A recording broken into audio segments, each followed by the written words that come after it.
Hello and welcome back. If you are here, then perhaps the day has been long. Perhaps your mind is still turning over all the small things that happened, all the little worries, all the noise. You can let all of that go now. You are safe here. This is a quiet space, a calm space. And tonight, we are going to travel somewhere very far away in both distance and in time. We are going to step gently into the world of the Ottoman Empire, and not just any part of that world. Tonight, we are going to walk very slowly through a place that was once one of the most mysterious and fascinating places on earth, the Ottoman Harem. Now, when many people hear that word, they think of something dramatic, something out of a storybook. But the real harem was something much quieter than that, much more human. It was a place of routines and rituals, of women learning and teaching, of hierarchy and friendship, of long, slow days filled with embroidery and music and whispered conversations. It was, in many ways, simply a home, a very large and very unusual home, but a home nonetheless. So tonight, let us take a slow, unhurried walk through that world together. Let us imagine the soft carpets beneath our feet, the smell of rosewater drifting through marble corridors, the sound of someone, somewhere, playing a gentle melody on a stringed instrument. There is no rush. We will move from room to room, from story to story, and by the time we reach the end, I hope you will feel as though you have drifted very, very gently into sleep. So take a slow breath in, and let us begin. Let us start at the very beginning, because before we can walk through the harem, before we can sit in its gardens, or hear its music, or understand the lives of the women who lived there, we need to spend some quiet time with the word itself, harem. It is a word that carries a lot of weight, a lot of imagination, a lot of misunderstanding. So let us set all of that aside, very gently, and start fresh. The word harem comes from the Arabic word harem, and that word, at its root, means something sacred, something set apart, something that deserves to be protected and kept separate from the ordinary, noisy, busy world. In the Islamic world, this concept of a protected, private, sacred space was important. It applied to many things. The innermost area around the Kaaba in Mecca, the holiest site in Islam, was called a haram, a related word from the same root. That space was sacred. It was set apart. It was not for everyone. The harem of the Ottoman palace carried that same spirit. It was a private world, a protected world, a world with its own boundaries, its own rules, its own interior life that the outside world was not invited to share.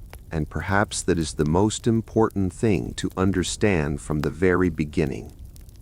The harem was not primarily about the sultan's pleasure. It was not primarily about romance or desire, though those things existed within it as they exist in any human community. The harem was, first and foremost, a household, a deeply private, carefully organized, elaborately structured household, and like all households, it was shaped by the people who lived in it. Now, the Ottoman Empire was vast. If you look at a map of it at its height in the 16th century, under Suleiman the Magnificent, it stretches like a great arc across the world. From the plains of Hungary in the northwest, down through the Balkans, across Anatolia, into the Arab lands along the coast of North Africa, down through Egypt, and into the edges of sub-Saharan Africa, across Arabia to the holy cities of Mecca and Medina, east into Persia and the Caucasus. It was one of the largest empires the world had ever seen, and at its very center, in the city of Istanbul, on a hill overlooking the place where two seas meet, was the Topkapı Palace. Topkapı was not one building. It was a complex of buildings, a city within a city. It had gates and courtyards, kitchens and stables, mosques and gardens, treasury rooms and audience halls, libraries and workshops. Thousands of people lived and worked within its walls. And within Topkapı, tucked behind its own inner gate, protected by its own set of walls, within walls, was the harem. At its largest, the harem complex contained more than 400 rooms. 400 rooms. Think about that for a moment. That is not a house, that is a village.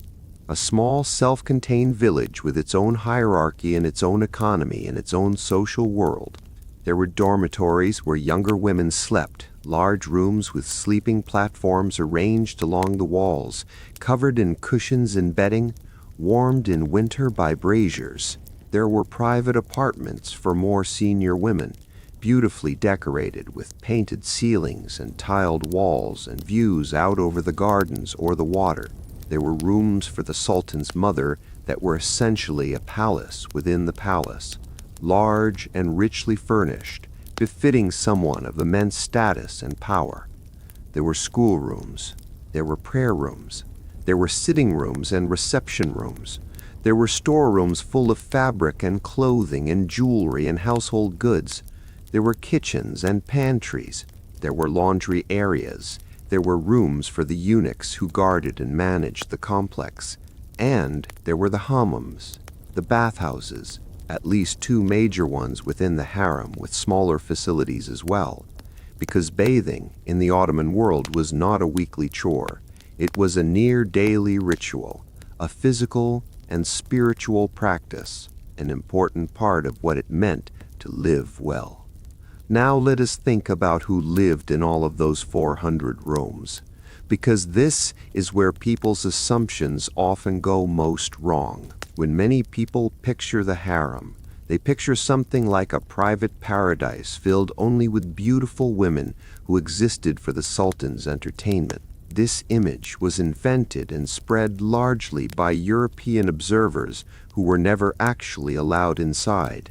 They imagined it, they painted it, they wrote novels about it, and those novels and paintings, which were often fantastical and romantic and deeply inaccurate, shaped the way the whole Western world thought about the harem for centuries. The reality was more complicated, and in many ways more interesting. Yes, the harem contained the Sultan's wives and the women he favored, but that was only a small part of the population inside those walls.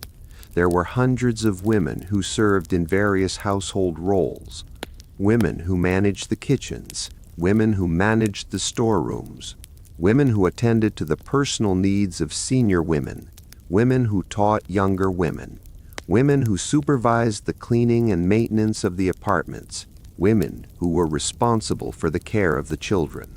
There were older women who had spent their entire lives in the palace and had risen to positions of great authority, women who held titles and commanded real respect and ran portions of the harem's internal operations with the efficiency of experienced administrators. There were young women who had recently arrived and were just beginning their education, still learning the language if they had come from far away, still learning the customs and expectations of this new world, still finding their place in its complex social structure. There were children, the Sultan's children, of course, boys and girls both, but also the children of other women in the harem, children who had been born within those walls and knew no other world. And there were the eunuchs, men who served in specific roles throughout the harem, guarding and managing and serving as messengers and intermediaries. At the height of the empire, there could be several hundred eunuchs serving within the harem complex. So when you add all of these people together at various periods in the harem's long history, you arrive at a community of perhaps several hundred people, and sometimes more, all living together within those walls, all navigating the same hierarchy, all following the same rules, all finding ways to build lives and relationships and meaning within the particular boundaries of this very unusual world. And it is important to understand that this world had been building for a very long time. The Ottoman Harem did not appear fully formed overnight. It evolved over centuries, shaped by tradition and circumstance and the personalities of the individual sultans and women who inhabited it. In the earliest period of the Ottoman state, in the 13th and 14th centuries, things were much simpler and more mobile. The Ottomans were a warrior dynasty on the move. Their households moved with their armies. There was no fixed palace, no elaborate harem complex. The Sultan's household was something that could be packed up and relocated. As the empire grew and stabilized, and especially after the conquest of Constantinople in 1453, when Istanbul became the imperial capital, things began to change. A permanent court required a permanent household, and the household grew more elaborate with each generation. For a time, the harem was housed not in Topkapı itself, but in a separate palace across the Golden Horn, the waterway that divides Istanbul. But when Hürrem Sultan, whom we will meet in more detail later tonight, moved to Topkapı, the harem came with her and established itself at the heart of the palace for good. From the mid-16th century onward, the harem complex at Topkapı expanded and changed continuously. Rooms were added. Apartments were renovated.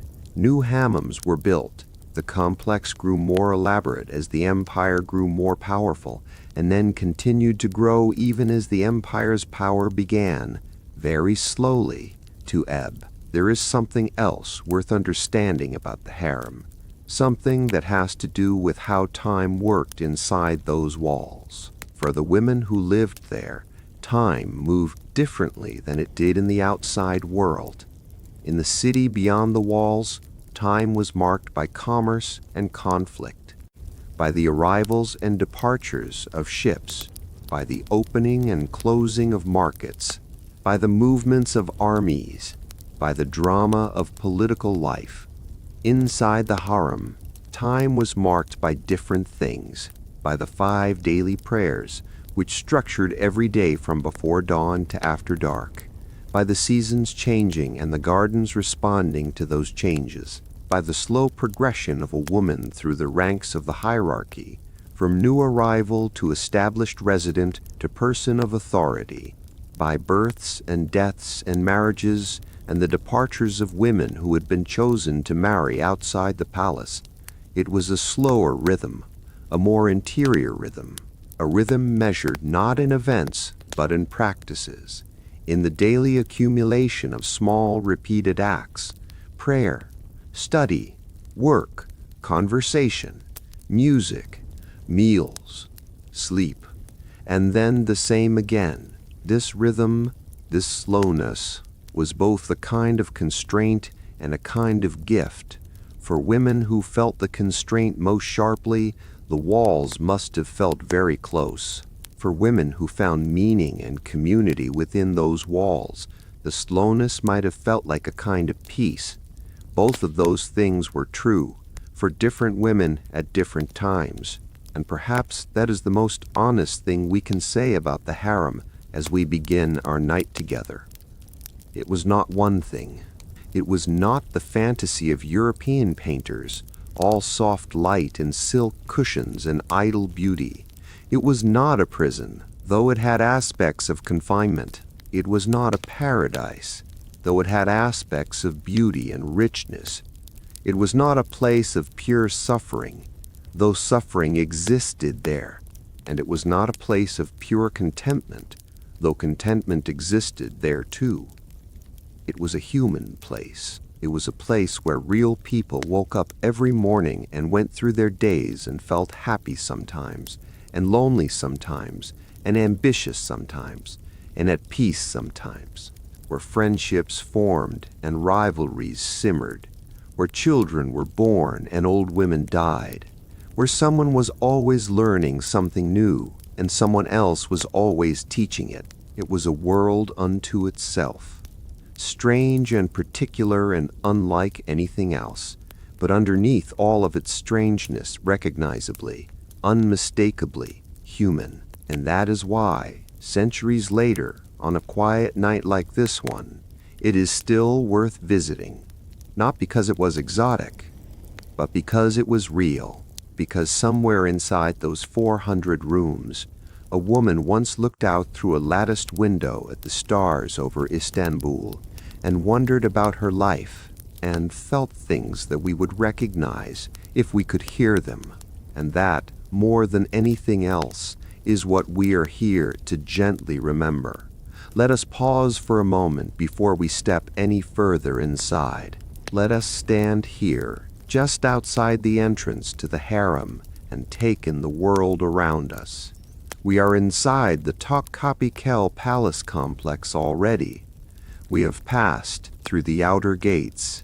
We have crossed the first great courtyard, where the palace kitchens line one side, enormous domed structures from which the smells of cooking have drifted for centuries. We have passed through the second gate, the gate of salutation, and entered the more formal heart of the palace.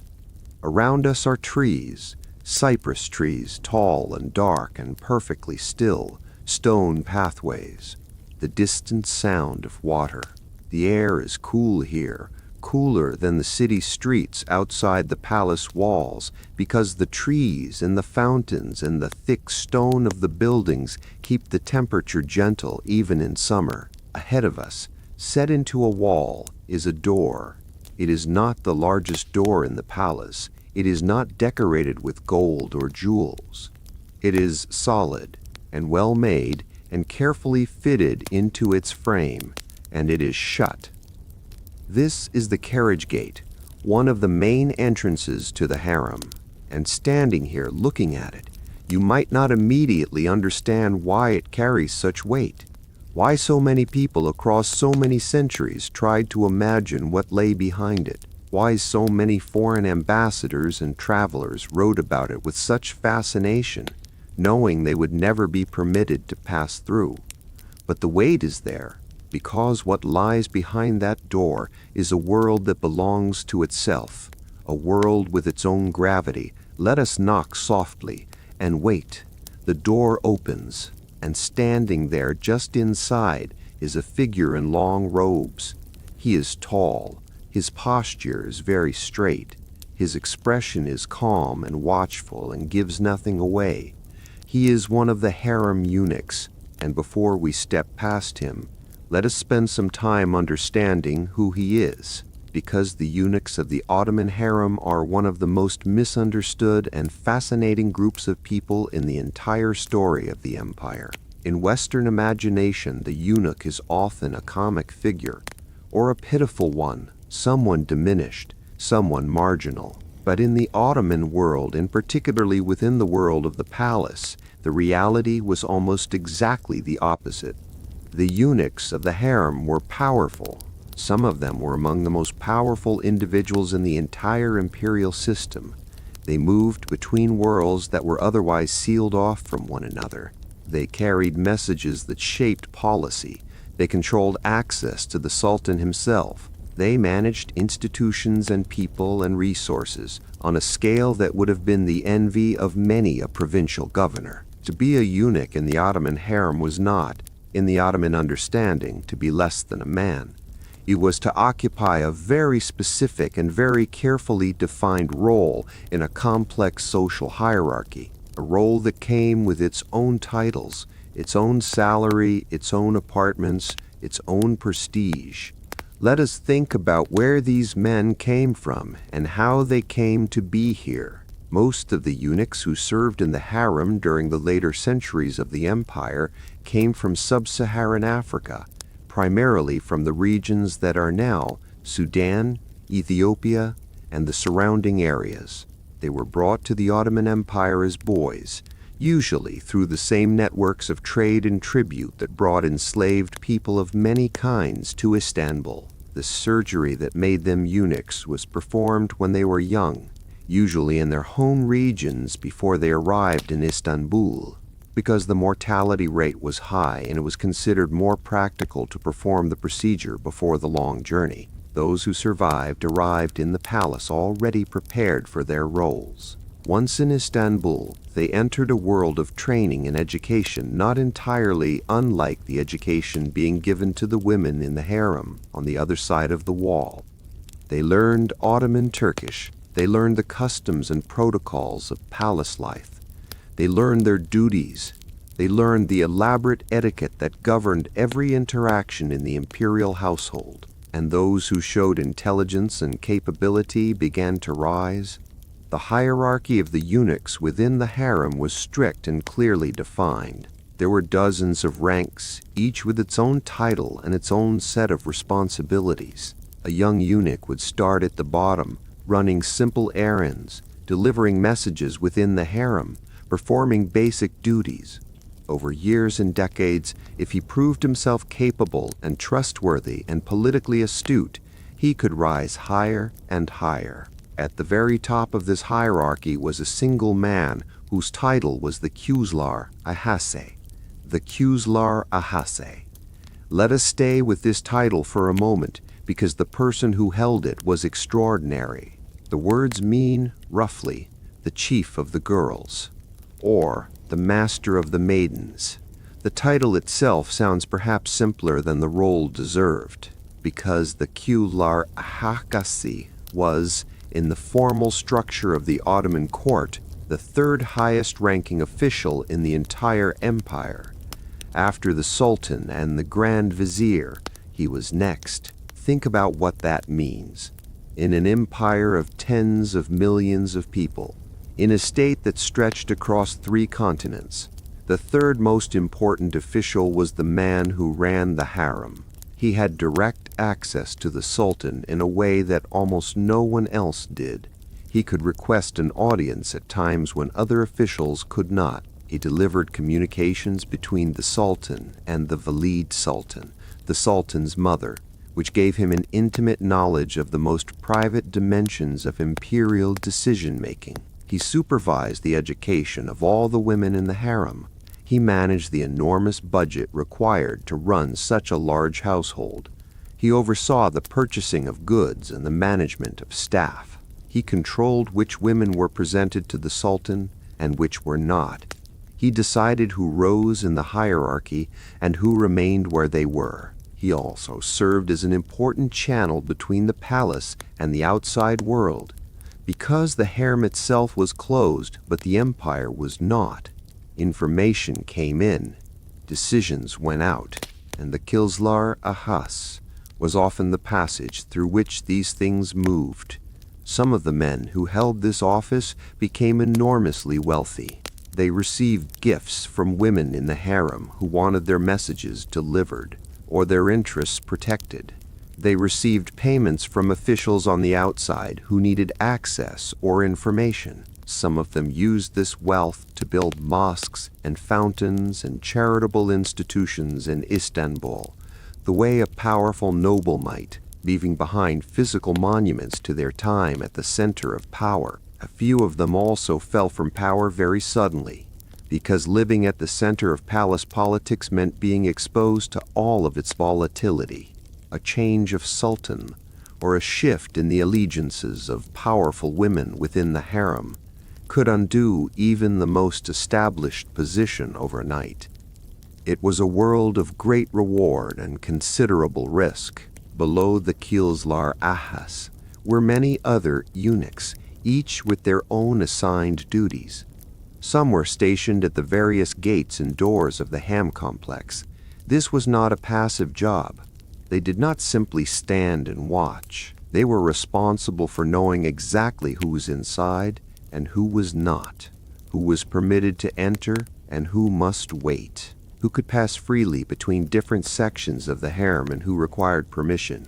This required not just physical presence, but a detailed knowledge of the social geography of the harem, of who held what rank and what that rank entitled them to.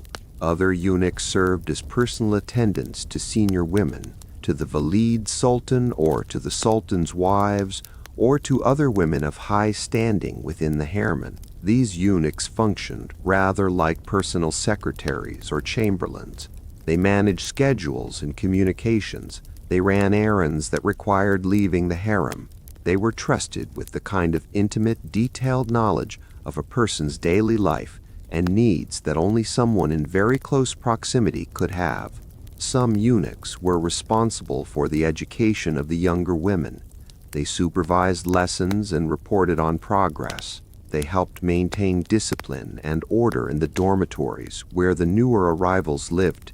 Others managed logistics, the supplies that came into the harem, the clothing and food and fuel and every other material necessity of a household of several hundred people.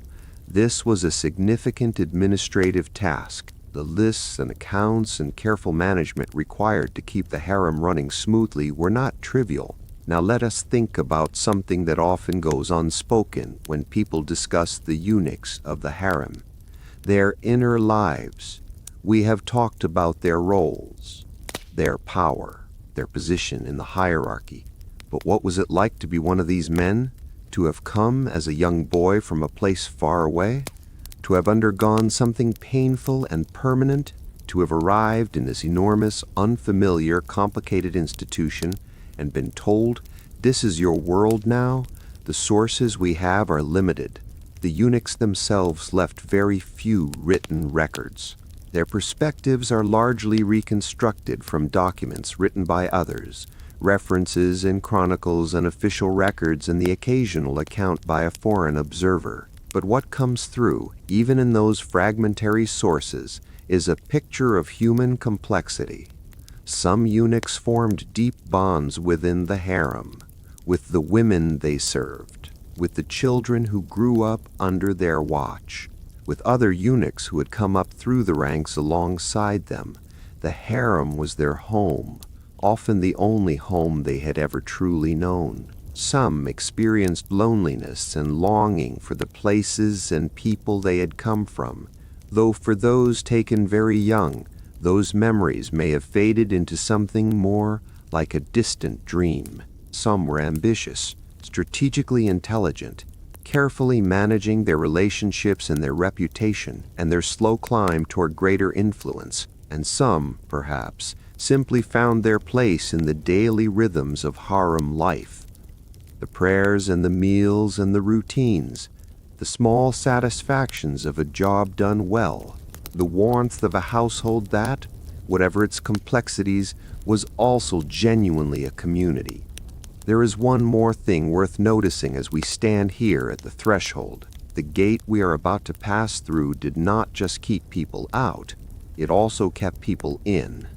It was a boundary in both directions, and the eunuchs who guarded it were, in a very real sense, themselves bounded by it. They could move more freely than the women inside. They could step out into the palace courtyard.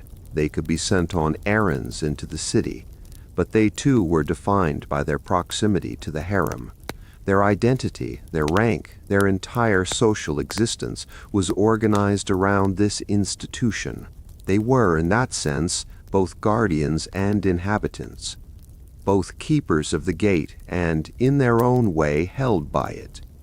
This is a kind of paradox that runs through so much of the harem's story, power and constraint existing in the same space, sometimes in the same person, at the same time.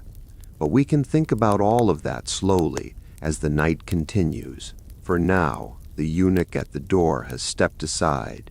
He has looked at us with that watchful, measured gaze. He has decided, for reasons of his own, to let us pass. So let us step through, quietly, carefully, with respect for the world we are entering. The door closes gently behind us.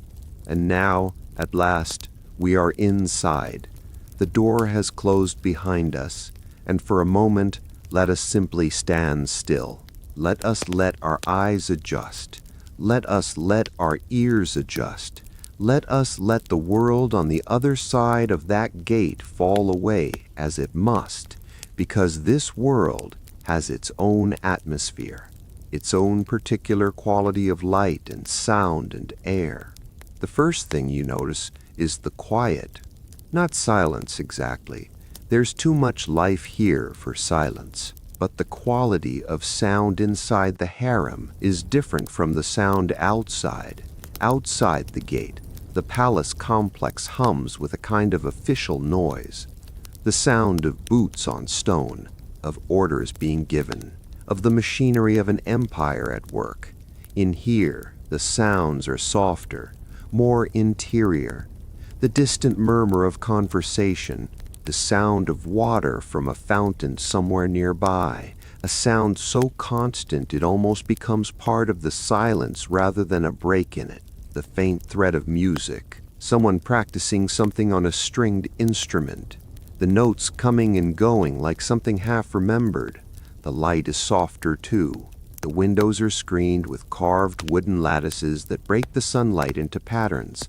The light falls in pieces on the carpets and the tiles. It moves slowly as the sun moves across the sky outside. And then, as your eyes and ears settle, you begin to notice the people, women, everywhere, moving through corridors, sitting in doorways, standing in small groups in the courtyard ahead of you, talking quietly. Older women walking with the deliberate, unhurried pace of people who have lived somewhere a long time and know every inch of it. Younger women moving more quickly, carrying things, going somewhere specific, still learning the geography of this place. This is the world we have come to understand.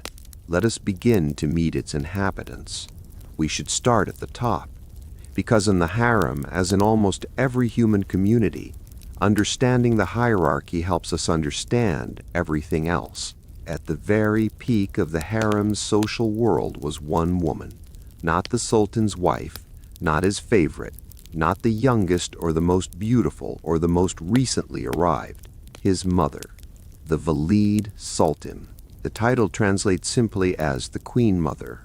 But those two words carry more weight in the Ottoman context than they might in any other, because the Valide Sultan was not merely honored for having given birth to the Sultan. She was a functioning, active, legitimate wielder of power in one of the most powerful states on earth. Her apartments were the largest in the harem, often covering multiple rooms across different levels, connected by private staircases and corridors, decorated with the finest tiles and painted ceilings, furnished with the best cushions and carpets, warmed in winter by beautifully crafted braziers, looking out over the best views the harem complex had to offer, whether that was the garden below or the water in the distance. She had her own staff, a personal retinue of women who attended to her every need, her own ladies-in-waiting, her own seamstresses, her own musicians, her own cooks, who prepared her food separately from the general harem kitchen. She had her own treasury, her own income, her own budget for gifts and patronage, and she exercised that patronage widely and strategically. A woman hoping to rise within the harem hierarchy might approach the Valide Sultan for her blessing.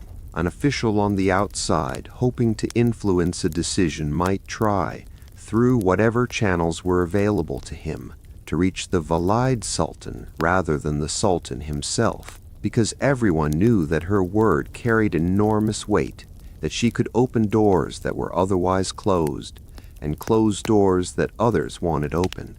She held court in her own apartments. Senior women of the harem came to sit with her in the mornings. She received news. She gave instructions. She observed and considered and decided.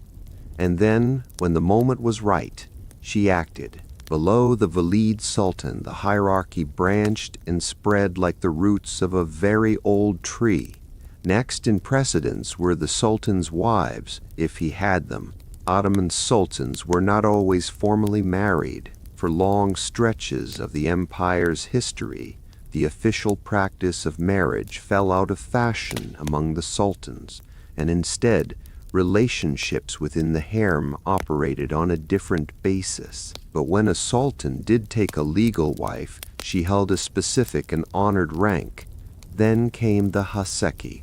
This word refers to a woman who had borne the sultan a child, and particularly one whom the Sultan favored above others.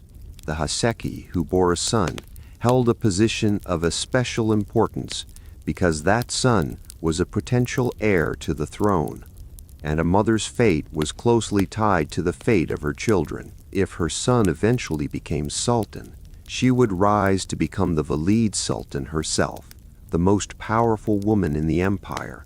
This connection between a woman's status and her children's prospects created a particular kind of motivation that shaped a great deal of behavior within the harem.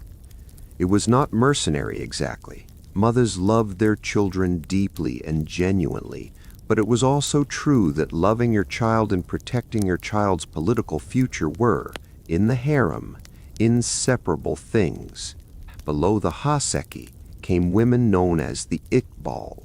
These were women who had attracted the Sultan's personal attention and favor, who had been elevated above the general population of the harem, but who had not yet borne him children. Their position was more precarious. It could change. A sultan's attention was not guaranteed to remain fixed, and without the anchor of a child to secure their status, the Iqbal occupied a position that required careful navigation. Below all of these women, making up the great majority of the harem's population, were the odalisques. This word has been romanticized and misunderstood in Western culture perhaps more than any other word associated with the harem. European painters used it as a title for their fantasies, but the actual meaning is quite practical. Odalek, in Turkish, simply means a woman of the room, a room attendant, someone who served in the household. Most of the women in the household were odalisques. They were the staff. In the most basic sense, they ran the household. They cooked and cleaned and sewed and carried and managed and organized. They attended to the needs of more senior women. They cared for the children. They kept the enormous complex of rooms and corridors and gardens functioning day after day. But they were also students, and this is the part that changes how we understand them. Every odalisque who entered the harem entered a world that was also an institution of education. The entire harem was, in a very real sense, a school, and the curriculum was serious, and the expectations were high. We will spend much more time with this in our next section, so let us hold it for now. But it is important to say it here as we meet these women for the first time. They were not passive. They were not merely decorative. They were learning constantly in a structured and deliberate way, and that learning was their path forward. Among the odalisques, there was a further informal hierarchy based on skill and talent and personality. A woman who proved herself an exceptional musician might be given more time and resources to develop that skill. A woman who showed a gift for organization and management might be given more responsibilities in running parts of the household. A woman who was eloquent and quick-witted might be chosen to serve a senior woman as a kind of personal companion, someone to talk with and read with and pass the long, quiet hours of the day alongside. These informal elevations mattered. They brought better apartments, better food, more interesting work, and more visibility within the community. And visibility in the harem was currency, because the ultimate path upward for any odalisque passed through the attention of someone powerful, either the Valide Sultan, who could elevate a woman she found particularly capable, or the Sultan himself, whose notice could transform a woman's life entirely. But most odalisques never attracted that kind of attention. And that was not necessarily a tragedy. Most of them lived their years in the harem, doing their work and building their friendships and practicing their music, or their embroidery, or their calligraphy, and finding a life that was, within its particular boundaries, their own. Now let us think about where these women came from. Because the harem drew its population from an extraordinarily wide geography, many women came from the Caucasus region, from what are now Georgia and Armenia and Azerbaijan. The Circassians in particular a people from the mountains of the western Caucasus, were frequently represented in the harem and were renowned in Ottoman culture for their beauty and grace. Many came from the Balkans, from the regions that are now Greece and Bulgaria and Serbia and Bosnia and Hungary. The Ottoman Empire controlled these territories for centuries, and people moved through those regions into the imperial system in many ways. Some came from further west and north, from what is now Ukraine and Russia and Poland, taken during raids on the borderlands of the empire, or purchased from Crimean Tatar merchants who controlled much of the slave trade in that region. Some came from within the empire itself, from Anatolia, from the Arab provinces, from Egypt and North Africa, and some came from much further away. There are records of women in the harem from sub-Saharan Africa, from Persia, from the Indian subcontinent. The result was a community of astonishing diversity, women who had grown up speaking different languages, eating different foods, practicing different customs, understanding the world through different frameworks, and who now found themselves together in this one place, learning a shared language and a shared set of customs, becoming, slowly, something new. This process of becoming was not always easy. The early period in the harem for a new arrival could be deeply disorienting. Everything was unfamiliar. The language might be entirely new. The food, the clothing, the daily routines, the religion itself. For those who had not been born Muslim, all of it had to be learned from the beginning. But the harem had, over centuries, developed ways of managing this transition. Older women were assigned to help newer arrivals settle in. There were teachers and tutors and guides. The institution knew how to absorb new people because it had been doing so for generations, and over time, most women did settle, did find their footing, did build friendships and routines and a sense of belonging to this particular community. Let us end this section with something small and specific, a single image to carry with us. Imagine a woman named, let us say, Fatma. She has been in the harem for about 3 years now. She came from a village somewhere in what is now northern Greece, taken when she was perhaps 14 years old. She is now 17. She still sometimes dreams in her original language. She still sometimes reaches for a word and finds only the word from her childhood, not the Ottoman Turkish word she has been learning. She still misses, on quiet evenings, the particular smell of the village where she grew up, the way the light fell in the late afternoon. But she also belongs here now, in a way that she did not 3 years ago. She has a friend, a woman from the Caucasus who arrived the same month she did, and they have been inseparable ever since. She has a teacher she admires, an older woman from Anatolia who has been in the harem for 30 years and embroiders with a skill that seems almost miraculous. She has a morning routine she finds genuinely comforting. The prayer before dawn, the cup of tea afterward, the quiet hour of practice before the day's lessons begin. She is, in the most ordinary and human sense of the word, making a life, and that, in the end, is what all the women of the harem were doing. Making lives, in the space that was given to them, with the materials that were available, in the company of hundreds of other women who were doing exactly the same thing. And if we are very quiet and very patient, and we listen carefully enough, we can almost hear the sound of all those lives layered one on top of another, stretching back across centuries. Very soft, very human, very real. Let us walk a little further inside now, past the courtyard where we first stood and took in the sounds and the light, past the fountain whose soft, continuous murmur has already become familiar, down a corridor where the tiles on the walls are deep blue and white, floral patterns that repeat and interlock in a way that is both complex and strangely calming to look at. At the end of this corridor, A door stands slightly open. Through it comes a sound, a voice reading aloud, slow and measured. Then a pause. Then another voice, younger, repeating the same words back. Then the first voice again, correcting something gently. Then silence. Then the scratch of a pen on paper. We have found the schoolroom. Let us stand here quietly in the doorway and watch for a moment before we go inside. The room is not large. It is furnished simply. Low tables, the kind you sit at cross-legged on the floor or on a low cushion. On each table, sheets of paper. Inkwells, pens made from reeds, cut at an angle to produce the thick and thin lines of Ottoman calligraphy.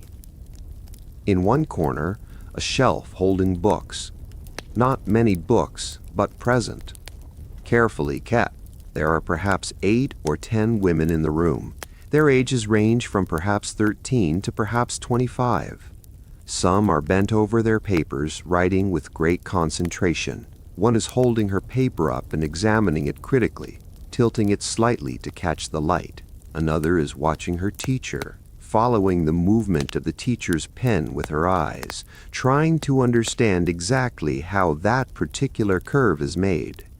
The teacher is an older woman, perhaps 50. She moves around the room without hurrying, stopping to look at each student's work, saying something quiet, demonstrating something with her own pen on a separate piece of paper, moving on. This scene, or something very much like it, played out every day in the harem, for centuries. Because education was not a feature of harem life, it was the foundation of it. Let us understand why. The harem was, at its core, the private household of the most powerful man in one of the most powerful empires on earth. Everything within that household was expected to reflect the quality and prestige of that empire.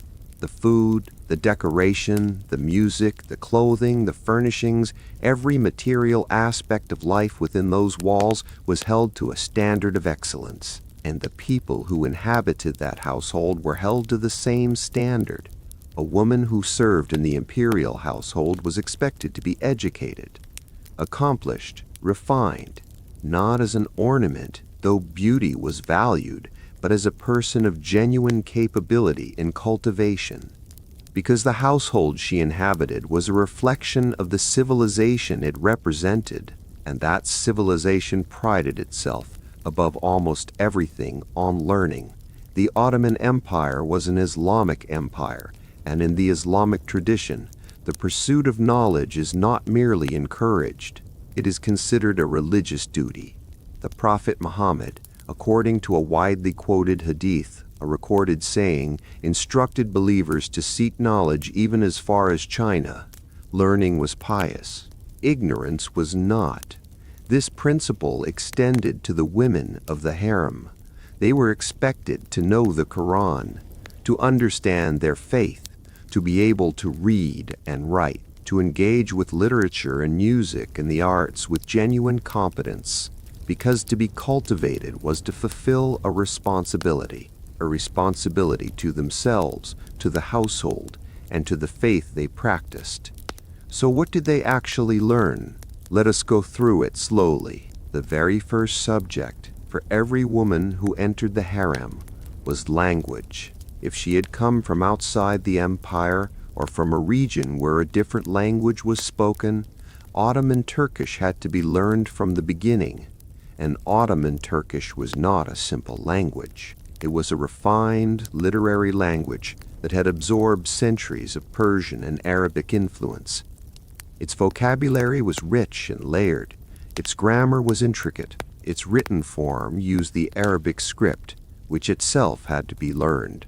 For a young woman arriving from the Caucasus or the Balkans or the Black Sea coast, this was a genuine intellectual challenge. She was not being asked to pick up a few useful phrases.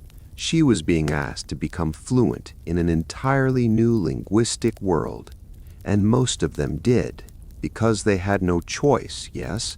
but also because they were young enough to absorb it, and because the instruction was good, and because they were surrounded by the language every waking hour of every day. For women who were already Ottoman or whose native language was close to the court language, the focus shifted quickly to the literary register, to reading the classical texts, to understanding the poetry, to being able to write not just functionally but beautifully. Alongside language came religious education. The Quran was central. Every woman in the harem was expected to know it, to have memorized significant portions of it, to be able to recite it correctly with the proper pronunciation and rhythm that the text requires. Reciting the Quran well was considered an art in itself. The tradition of Quranic recitation, known as tajweed, has very precise rules about how each letter is pronounced, how long each sound is held, how the voice moves through the text. A woman who could recite beautifully was genuinely admired. Beyond the Quran itself, there was education in Islamic theology, in the history of the faith, in the religious law that governed daily life. Prayer, fasting, the obligations of a Muslim woman, all of this was taught and reinforced daily. Religion was not separated from the rest of life in the harem. It was woven through everything. The structure of the day was built around the 5 prayers. The food that was prepared followed Islamic dietary rules. The calendar was the Islamic calendar, with its months and its holy days and its seasons of fasting and celebration. To be educated in the harem was, in part, to be educated in how to live a good Muslim life, and that education was taken seriously. Then there was calligraphy, and here we must slow down even further, because calligraphy in the Islamic world is not simply pretty handwriting. It is one of the highest art forms that the civilization produced. In a tradition where the direct representation of the human figure in religious art was discouraged, the art of writing became something almost sacred. The Word of God, written beautifully, was itself an act of worship. There were several distinct styles of Ottoman calligraphy, each with its own character and its own rules. The Naskh style, clear and rounded, used for everyday writing and for copying the Quran. The Thuluth style, larger and more monumental, used for architectural inscriptions and formal documents. The Dawani style, flowing and intricate, used for imperial correspondence, and others, each one a tradition in itself, with masters who had spent lifetimes perfecting their understanding of it. In the harem, women learned primarily the more accessible styles. But even the most accessible style of Ottoman calligraphy required years of practice to do well. The angle of the pen, the pressure applied at different points in a stroke, the proportion of letters to one another, the spacing of words on the page, all that was governed by precise principles that had to be internalized through repetition until they became instinct. Women who showed particular talent in calligraphy were given time and materials to develop that talent further, and some of them became genuinely skilled. Some of their work has survived. Looking at it today, across the distance of centuries, you can feel the care in it, the patience, the hours of practice that lie behind every line. Music was taught with equal seriousness. The Ottoman musical tradition was ancient and sophisticated. It was built on a system of scales called makams, as we mentioned briefly before, each with its own emotional character and its own rules for how a melody could move within it. Learning to play or sing within this system was not simply a matter of picking up an instrument and making pleasant sounds.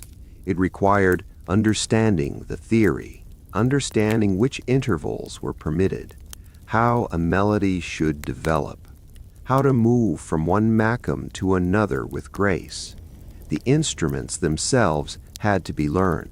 The oud, with its 11 strings arranged in paired courses, required considerable technical skill to play well.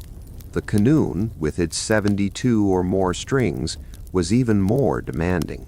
The ney, the reed flute, was perhaps the most technically difficult of all, because producing a beautiful tone on the ney required a very specific embouchure, a very specific angle and breadth that took years to develop. Women who studied music in the harem were not dabbling. They were apprentices in a serious artistic tradition, and the teachers who instructed them were, in some cases, among the finest musicians in Istanbul. Alongside instrumental music, singing was taught. Ottoman vocal music had its own traditions and its own demands. The voice had to be trained to navigate the makams, to ornament a melody in the correct ways, to project warmth and emotion without losing precision. A woman who became an accomplished musician had something genuinely valuable, something that brought pleasure to the community around her, that gave her a role in the formal musical life of the harem, and that might eventually bring her to the attention of those with the power to change her circumstances. Embroidery deserves its own moment of attention, because the embroidery produced in the Ottoman harem was not craft in the ordinary sense. It was art, extraordinarily fine, extraordinarily patient, extraordinarily skilled art.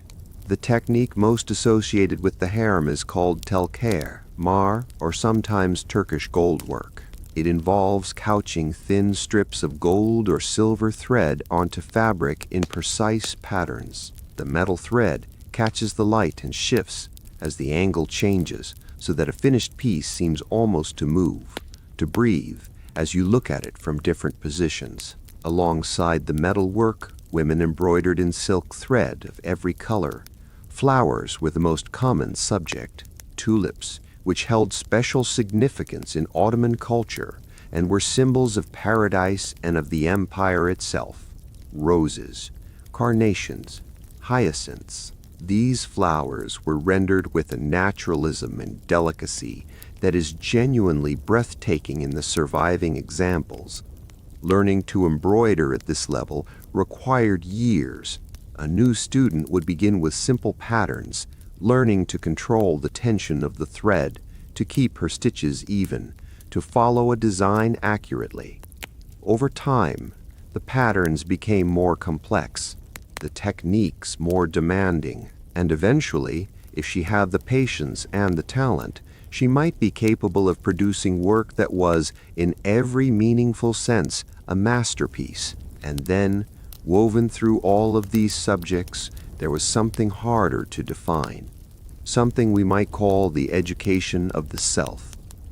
Women in the harem were taught how to move, how to enter a room, how to greet someone of higher rank, how to sit and rise with grace, how to speak in a way that was clear and composed, how to listen in a way that conveyed attention and respect. They were taught how to manage their emotions in a setting where emotional control was both a social expectation and a practical necessity. In a community of hundreds of women living in close quarters, with a complex and sometimes competitive hierarchy, the ability to remain composed under pressure was not just polite, it was essential. They were taught how to observe, how to read the atmosphere of a room, how to understand, without being told directly, what was expected of them in a given moment. This kind of education does not appear on any formal curriculum. It is not written in any textbook. But it was transmitted constantly from older women to younger ones, from a woman who had been in the harem for 30 years to one who had been there for 30 days.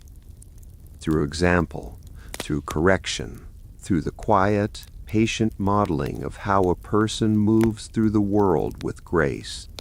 Let us return to that doorway where we stood at the beginning of this section. The teacher is still moving around the room. The students are still bent over their papers. The scratch of pen on paper continues, soft and rhythmic. One of the younger women makes a mistake. The teacher comes and stands beside her, not saying anything at first, just looking at the paper, Then she picks up her own pen and demonstrates the correct stroke on a separate sheet. She hands the student a fresh piece of paper. The student begins again. This is the school within the walls, not a dramatic place, not a place of grand speeches or sudden revelations, but a place of slow, careful, daily accumulation, of one stroke of the pen repeated until it is right, of one phrase of music practiced until the fingers know it without thinking, of one verse of the Quran memorized until it lives in the body as well as the mind. The women who passed through this education carried it with them always. It shaped how they moved and spoke and thought and created. It was, in the deepest sense, the foundation of who they became, and it was given to them quietly and consistently within these walls, day after day, year after year, in a room at the end of a corridor where the tiles are blue and white and the light falls in soft pieces through a latticed window. And somewhere, very faintly, music is still playing. Let us leave the schoolroom now. Let us step back out into the corridor with its blue and white tiles and its soft divided light. And let us do something a little different in this section. Let us follow a single day, from the very first moments of it, before the sun has risen, to the very last moments when the lamps are low and the harem has settled into the particular quiet of deep night. We will not follow one specific woman. Instead, let us move through the day the way light moves through a place, touching different rooms, different faces, different moments, catching things as they happen and then moving on, so that by the end, we have a sense of the whole shape of a day inside these walls, because a single day, lived fully and attentively, tells you more about a place than any amount of general description. So let us begin. At the very beginning, the harem is dark. Not completely dark. There are oil lamps burning in the corridors, small flames that cast a warm, unsteady light on the tiles around them. There are braziers in the larger rooms, their embers still glowing from the night before, keeping the air just warm enough. But the rooms where the women sleep are quiet and still. In the large dormitories where the younger odalisques sleep, the breathing of many women fills the air like a kind of soft tide, coming in, going out, the occasional sound of someone turning over, a murmur from a dream, and then, from somewhere outside the walls, high above the rooftops of Istanbul, a voice begins, the ezan, the call to prayer. It starts on a single held note, pure and clear, cutting through the pre-dawn quiet like a thread of light. Then it moves, climbing and descending through the familiar Arabic phrases that have been sung from the minarets of this city for centuries. Allahu Akbar, God is great. Hayya ala as-salah, come to prayer. As-salatu khairun min an-nawm. Prayer is better than sleep. That last phrase is used only in the Fajr, the dawn prayer, and it has a particular quality to it. Not a demand exactly, more like a gentle, ancient reminder that the day is beginning, that there is something worth waking for. In the dormitories and apartments of the harem, women begin to stir. Some wake quickly and completely, as people do when they have followed a routine for years and the body knows the signal. Others surface more slowly, pulling themselves up from the depths of sleep with effort. Younger women who have only recently arrived sometimes need a moment to remember where they are, to recognize the ceiling above them, the sounds around them, the particular weight of the blankets. Water has been prepared, ears of water for the ritual washing, the wudu, that precedes prayer, the washing of hands and face and arms and feet done in a specific order with a specific intention.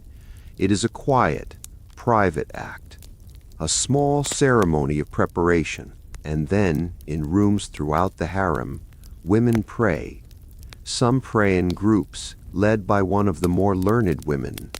Some pray alone, in their own rooms, on small prayer rugs oriented toward Mecca. The prayers themselves are brief. A few minutes of standing, bowing, prostrating, sitting. The words are always the same.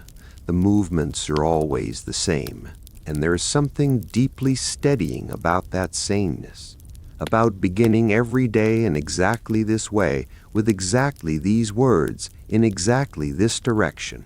The harem, in these first minutes of the day, is a very quiet place, a very inward place. Each person inside their own prayer, inside their own conversation with God. And then, slowly, the day begins to open.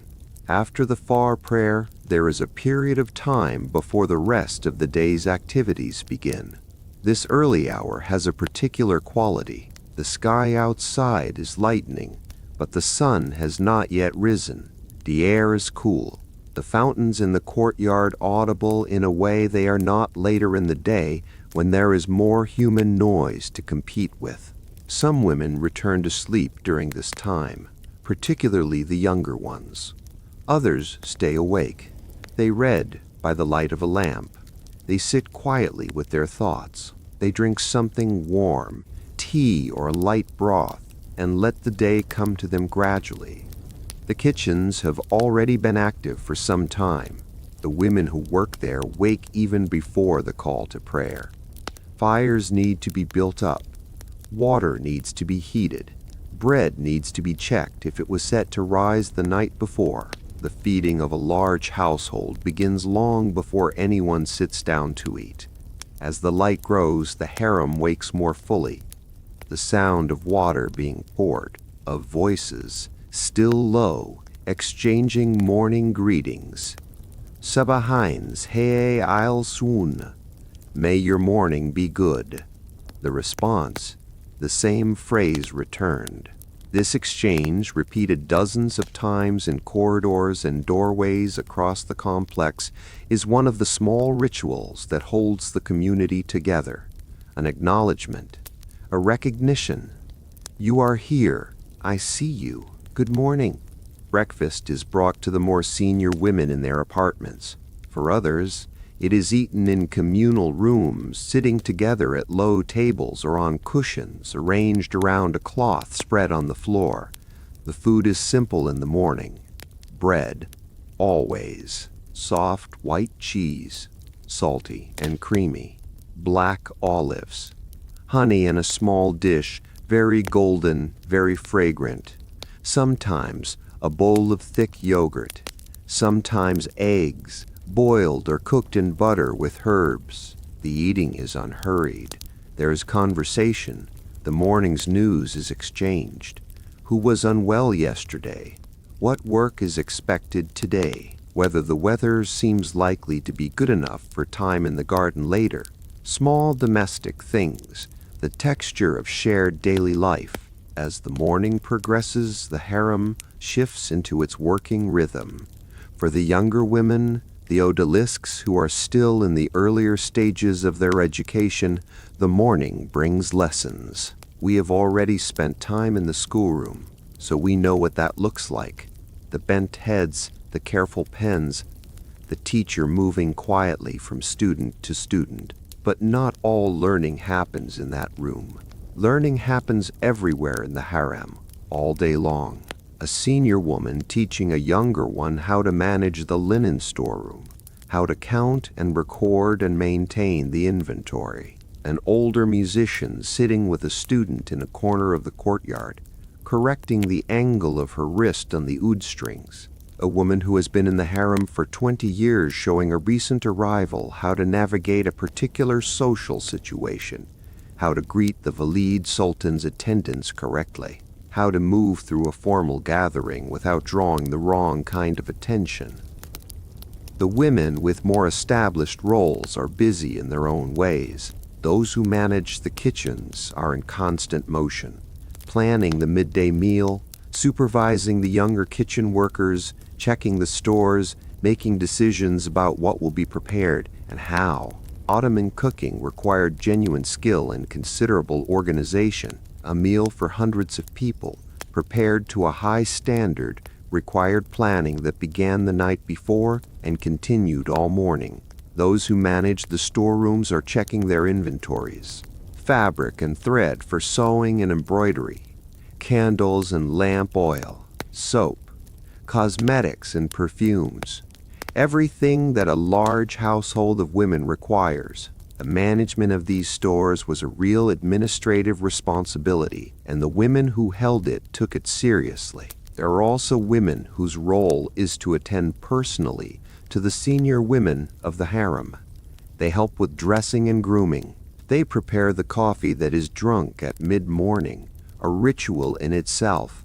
The roasting and grinding and careful brewing of the coffee beans, the heating of the small copper pot, the pouring into tiny cups, the offering and accepting. A woman who prepares coffee well, who knows exactly how strong the Valide Sultan prefers it, how much sugar, how long to let it sit before serving, has mastered something that sounds small but is not small at all.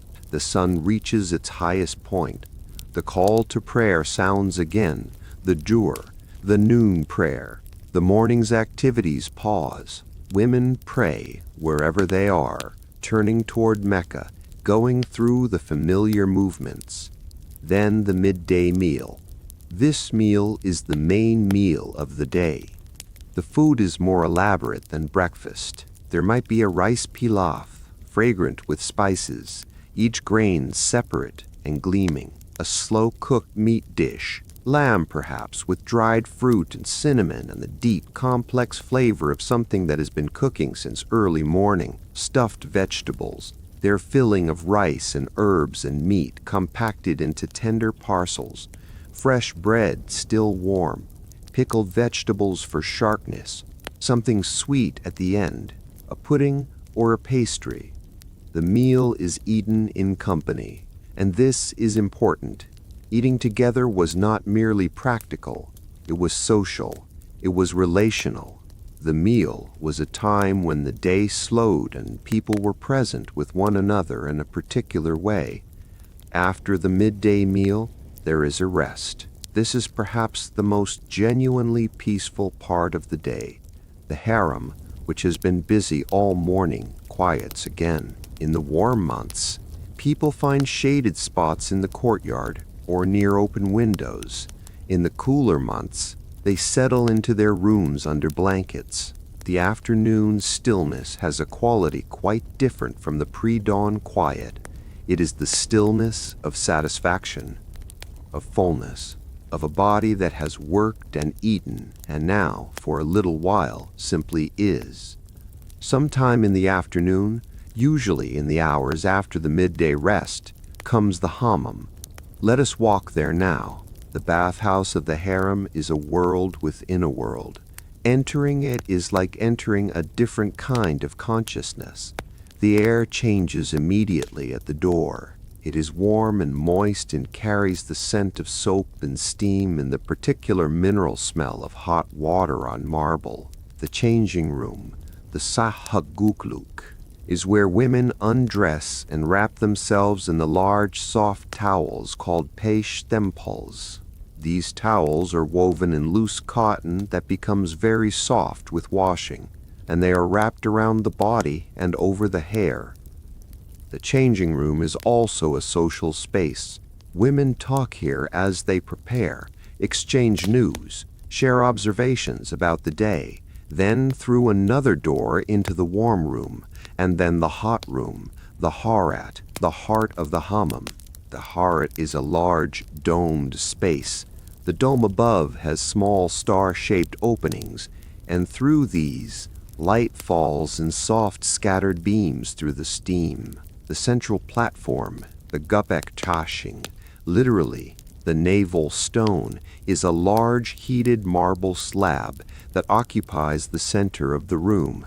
Women lie on this slab and feel the warmth of the marble against their skin, drawing out the tension of the day. Around the edges of the room are small alcoves with basins, where water can be poured from large copper ewers. Cold water and hot water, mixed to whatever temperature is comfortable. The bathing itself is ceremonial. The skin is scrubbed with a rough mitt called a keys, removing the accumulated residue of the week. Then soap, sometimes made with olive oil or with the famous laurel oil soap from Aleppo, fragrant and rich. Then rinsing. And then sometimes hair care, oil worked through the hair or herbal preparations that were believed to strengthen and beautify it. But the hammam is not only about washing. It is, as we noted when we first mentioned it, a profoundly social space. Freed temporarily from the hierarchy of the working day, women talk more openly here. Worries are shared, confidences are exchanged. Laughter comes more easily in the steam. Friendships that are careful and proper in the formal spaces of the harem become warmer and more natural in the hammam. It is a release, a genuine one, and the women of the harem understood its value, which is why they went there not just to be clean, but to be refreshed in a way that went beyond the physical. The afternoon fades. The light through the latticed windows turns golden, and then amber, and then begins to soften toward dusk. The Asr prayer, the late afternoon prayer, marks the turning of the day. After it, the pace of the harem changes again. The working hours are largely done. The lessons are finished. The administrative tasks of the day have been completed or set aside until tomorrow. This is the time for more personal pursuits. Women take out their embroidery, working in the last of the natural light, because the colors of thread are truest in daylight. Others practice music in small, informal groups, not the structured lesson of the morning, but the freer, more enjoyable practice of playing together, simply because it is pleasurable. Someone begins a melody and someone else joins in, and a third person starts to sing softly, and for a little while the music moves through the harem like a current of warm air. In the gardens, if the weather is kind, women walk. The gardens of the harem are carefully maintained, planted with the flowers that were most beloved in Ottoman culture. Roses, in many varieties, tulips, of course, hyacinths and carnations, fruit trees whose blossoms in spring are extraordinary. The sound of the fountains, which has been present all day as a kind of background, becomes more noticeable now in the quieter air of evening. The Maghrib prayer comes at sunset. Another pause, another turning inward.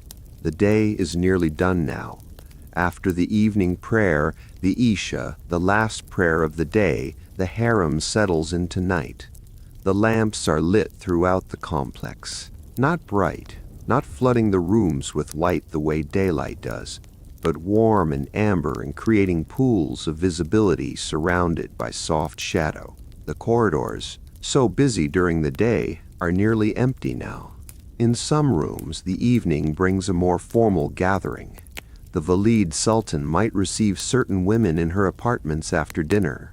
There might be a storyteller, someone skilled in the art of narrative who can hold an audience through the long evening with tales drawn from Persian literature or Ottoman history or the rich tradition of folk stories that circulated through the harem.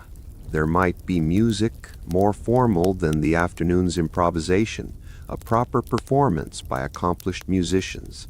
In other rooms, the evening is simply quiet.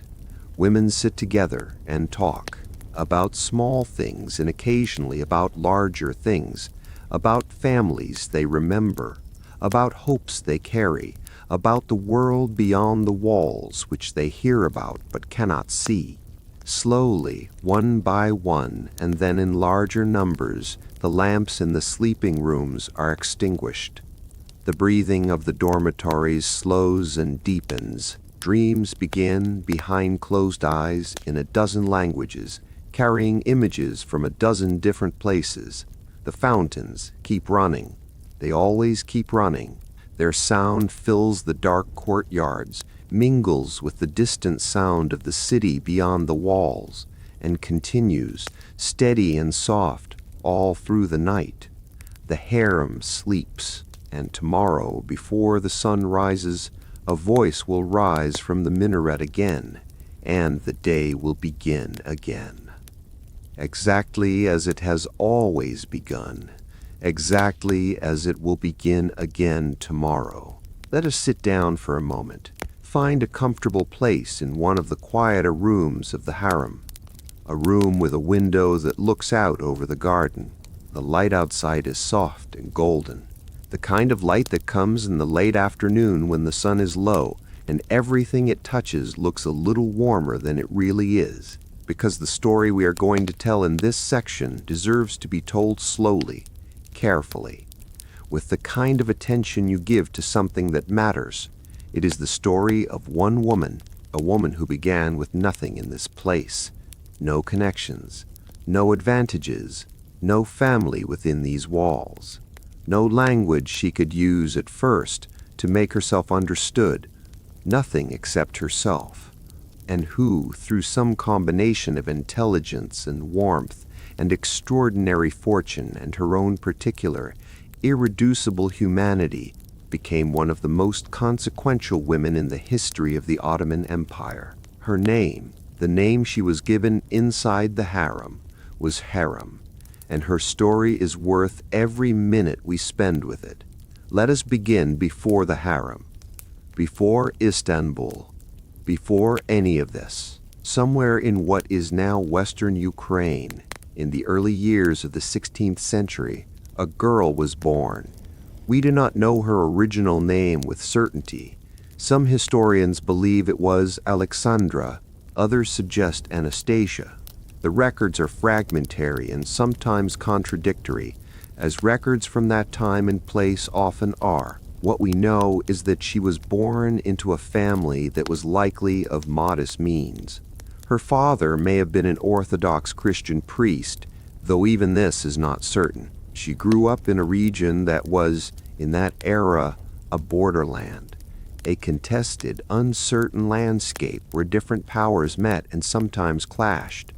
To the west were the Polish-Lithuanian territories. To the east and south were the edges of the Ottoman world, and the lands controlled by the Crimean Tatars, who were at various times vassals of the Ottoman Sultan. The Crimean Tatars conducted raids into the borderlands with some regularity. These raids were a recognized feature of life in the region, feared and prepared for, but not always successfully avoided. Entire villages could be swept up in a raid, people taken, carried south and east toward the slave markets of the Crimea, and from there toward Istanbul. This is almost certainly what happened to the girl who would become Hürrem. She was perhaps 15 years old, perhaps a little younger. She was taken from everything she had ever known, her family, her village, her language, her faith, the particular smell of the air in that part of the world, the sound of the names people called out to one another across the fields in the morning. All of it was left behind, suddenly and completely, as she began a journey that would take her to a place she had never imagined. Let us stay with that for just a moment, not to dwell in sorrow, but to honor the reality of it. She was a young girl, she was frightened, she was alone, and she had no way of knowing what was coming. She arrived in Istanbul. She passed through the slave markets, where people were assessed and purchased and redirected according to the needs and tastes of buyers. She was noticed. She was purchased for the palace, and then she entered the harem. We have walked through this experience in our earlier sections.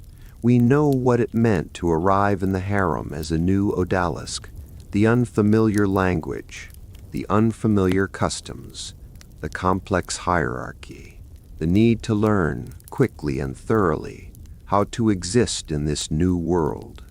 For this particular girl, the adjustment must have been especially demanding. She had come from far away. Her language was completely different. Her faith, if she had been raised Orthodox Christian, was different. Everything was different. And yet, Something in her rose to meet the challenge. The Ottoman chroniclers who wrote about her in later years, looking back at her early time in the harem, described her as unusually quick, unusually bright. She learned the language faster than most. She absorbed the customs and the protocols of harem life with an attention and a retention that impressed those around her. She was also, by those same accounts, warm, sociable. She laughed easily. She was good company. In a world where personal warmth and social intelligence were valuable currencies, she was, from early on, rich in both. She was given the name Hürrem. In Persian and Ottoman Turkish, the word means joyful, cheerful, full of life. It was not an accidental name. It described something real about her that the people around her could see. At some point during her early years in the harem, she came to the attention of the Sultan. His name was Suleiman. He was young, in his mid-20s, recently come to the throne after the death of his father Selim I. He was already showing the qualities that would define his long reign: a serious intelligence, a genuine interest in poetry and art and architecture, a capacity for both military decisiveness and administrative patience. A man, in other words, of considerable complexity. He had, as sultans did, favorites in the harem before Hürrem. There was another woman named Mahidevran, who had already borne him a son, a boy named Mustafa who was healthy and promising. Mahidevran held a secure and established position in the harem hierarchy, and then Hürrem arrived in Suleiman's awareness. What exactly happened, the precise mechanics of how she caught his attention, is not recorded with the kind of detail we might wish for. The inner workings of the Sultan's personal life were private by design and by tradition. But what we know is that once his attention settled on her, it did not move away. He was drawn to her in a way that went beyond the ordinary, beyond what any sultan was supposed to feel for any woman in his harem. He was, if the evidence of his own letters and poems is to be believed, genuinely and deeply in love with her. And this was extraordinary, not because sultans never felt affection for women in their harem, they did, but the depth and the permanence and the transformative nature of what Suleiman felt for Hürrem was something different, something that did not fit neatly into the expected patterns of Ottoman court life. We know about his feelings because he wrote them down. Suleiman was a poet. He wrote under the pen name Muhibi, which means the loving one, or the one who loves.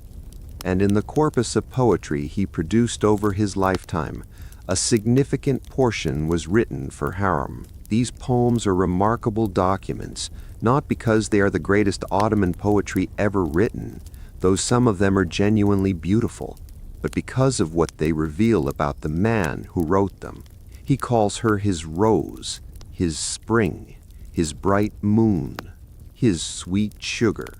He writes about the pain of separation when he is away on campaign, about how the world seems diminished without her presence, about how he lies awake thinking of her. One poem, which has been translated many times, addresses her with a string of endearments that goes on, each one more tender than the last, as if he cannot quite find the word that captures what she means to him, and so keeps reaching for another and another. These are not the words of a powerful man performing affection for political purposes. They are the words of someone who is genuinely, vulnerably, overwhelmingly in love. And Hürrem wrote back. Her letters to him have also survived, and they are extraordinary in their own right. She writes with warmth and intelligence and a playful wit that must have delighted him. She describes her longing for him during his absences. She reassures him of her devotion. She updates him on the children. She sometimes includes small political observations, carefully worded but present. She was not simply receiving his love. She was returning it, actively, thoughtfully, with her whole self. After some years together, Suleiman did something that had not been done by an Ottoman sultan for a very long time. He married her, legally, formally, with the religious ceremony that made her his wife in the eyes of Islamic law and Ottoman society. This was not a small thing.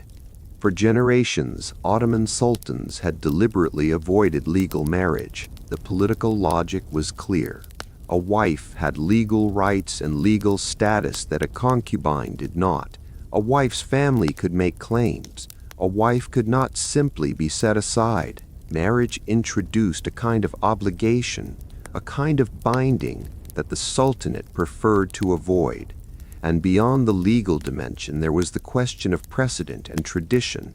Sultans did not marry their concubines. It was simply not done. The institution of the harem was built, in part, on the understanding that the women within it occupied a specific and carefully bounded relationship to the Sultan. Changing that relationship changed the nature of the institution. Suleiman changed it anyway. The news spread through the court and through the city and eventually beyond. Foreign ambassadors wrote home about it, puzzled and intrigued. Ottoman chroniclers noted it, some with admiration and some with unease. It was the kind of event that people recognized immediately as significant, as a departure from the expected order of things. What drove him to do it? Perhaps simply love. Perhaps also the fact that Hürrem had given him several children, including sons, and he wanted to secure their status and her own. Perhaps she asked him to. Perhaps both things are true. Whatever the reason, from that point forward, she was not a concubine who was loved. She was a wife, a legal spouse of the Ottoman Sultan. And that legal status, combined with his deep personal devotion to her, gave her a position of power within the palace that was unlike anything the institution had seen before. Hürrem understood her position clearly, and she used it. She was moved from the old palace, where the harem had traditionally been housed, to Topkapı itself, into the heart of the Sultan's own palace. This physical move was symbolic in the deepest sense. She was no longer at one remove from power. She was at its center. She involved herself in the affairs of the empire in ways that were unconventional, but impossible to prevent, given the Sultan's devotion to her. She received foreign dignitaries and corresponded with foreign rulers. There is a surviving letter she wrote to the King of Poland, a formal diplomatic communication that treats the affairs of the two states with genuine knowledge and sophistication. She was not simply writing pleasantries. She was engaging with the substance of political relationships. She commissioned buildings, a mosque complex in Istanbul, which still stands today, a public soup kitchen that fed the poor, a hospital for women, a large bathhouse near one of the holy sites of the city. These commissions were acts of piety, yes, but they were also acts of presence, of saying, in the most permanent medium available to a person of that era, I was here, I mattered, I did something lasting. She also involved herself in the question of succession. She had sons, and she wanted those sons to be safe. The dynamics of Ottoman succession were brutal, as we have touched on before. The son who became sultan could order the deaths of his brothers, and Mustafa, the son of the other woman, Mahidevran, was older and well-regarded and a genuine threat to Hürrem's sons. This is the part of her story where the warmth and the darkness meet. Hürrem worked over years and through means that historians still debate to undermine Mustafa's position in his father's eyes.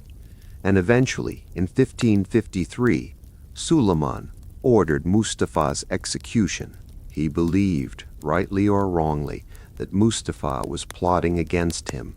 Whether Hürrem was responsible for planting that belief or nurturing it or simply benefiting from it, is a question that history cannot answer with certainty. What is certain is that after Mustafa's death, her own son's paths to the throne were clearer. She was a mother protecting her children. She was also a political operator of considerable skill. Both things were true. Hürrem Sultan died in 1558. The cause is not entirely clear. She had been in poor health for some time. She died in the palace, surrounded by the world she had built over decades of extraordinary life. Suleiman was away at the time, or had been recently. When the news reached him, he was, by all accounts, devastated. He mourned her openly and genuinely, which was itself unusual for a sultan. He commissioned a magnificent tomb for her, designed by the great architect Sinan, and it was built next to the mosque complex she had commissioned herself, so that she would rest for eternity beside the expression of her own piety and generosity. He survived her by 8 years. He died in 1566 on campaign in Hungary, still working, still ruling, still the emperor of a vast and complex world. But those who knew him said he was never quite the same after she was gone. A girl taken from a Ukrainian village at 15, a woman who learned a new language in a foreign palace, who found in the most unlikely of circumstances a love that was genuinely reciprocated, who rose to a position of power that no woman in the empire's history had previously occupied, who built mosques and hospitals, who wrote diplomatic letters, who protected her children with every tool available to her, who was mourned by the most powerful man in the world. Her story is not a simple one. It does not have clean edges or a tidy moral. It is complicated and human and sometimes difficult to sit with, but it is real, and on a quiet night like this one, it is worth remembering that she was here, that she mattered, that somewhere in the complex of rooms and corridors we have been walking through tonight, she once sat by a window in the afternoon light, listening to the fountains, thinking her own thoughts, and that she was, above everything else, herself. Let us follow our noses for a little while, because there is something in the air of this place that we have not yet properly stopped to notice, something that has been present in the background since we first stepped through the gate, something warm and complex and deeply human. The smell of food, not one smell, many smells, layered on top of one another, the way the city itself is layered, the way the history of this place is layered. The yeasty warmth of bread baking, the rich, deep fragrance of meat that has been cooking slowly since early morning, the sharp, clean scent of fresh herbs being torn by hand, the sweet, floral sweetness of rosewater being added to something in a copper pot, the dark, roasted intensity of coffee being prepared. These smells travel through the corridors of the harem the way music travels, finding their way into rooms where no one is cooking, drifting under doors, settling into the fabric of the curtains and the cushions and the clothing of the people who live here. Food, in the Ottoman Harem, was never just fuel. It was never simply a necessity to be gotten through so that other, more important things could continue. Food was an art, a language, a form of care, a measure of status, a vehicle for culture and memory and love. And tonight, we are going to spend some time in the world of the Ottoman kitchen and understand why. Let us begin with the physical space. The main palace kitchens of Topkapı were not inside the harem. They were a separate complex, enormous and purpose-built, located along one side of the second courtyard of the palace. 10 large dome structures in a row, each one serving a different function, a different population, a different purpose. There were kitchens for the Sultan's own table, kitchens for the Grand Vizier and the senior officials, kitchens for the pages and the servants, kitchens for the harem. But within the harem itself, there were also kitchen areas, spaces where food could be prepared specifically for the women and children inside, where special dishes could be made, where the particular tastes and needs of the harem's population could be catered to with a degree of intimacy that the main palace kitchens, feeding thousands of people daily, could not always provide. The harem kitchens were overseen by women. This is worth noting because in the main palace kitchens, the professional cooks were predominantly male, but within the harem, the kitchen was a female space. Women who had developed genuine culinary skill over years of practice managed these kitchens with the same seriousness and authority that they managed every other aspect of harem life. The equipment in these kitchens was the equipment of serious cooking. Large copper pots of different sizes, polished to a shine. Clay pots for slow cooking, because clay holds heat differently from copper and produces a different quality of braise. Wooden spoons and ladles, long-handled for the large pots. Mortars and pestles for grinding spices. Graters, sieves, rolling pins for pastry. Molds for the sweets that were produced in such quantity and variety.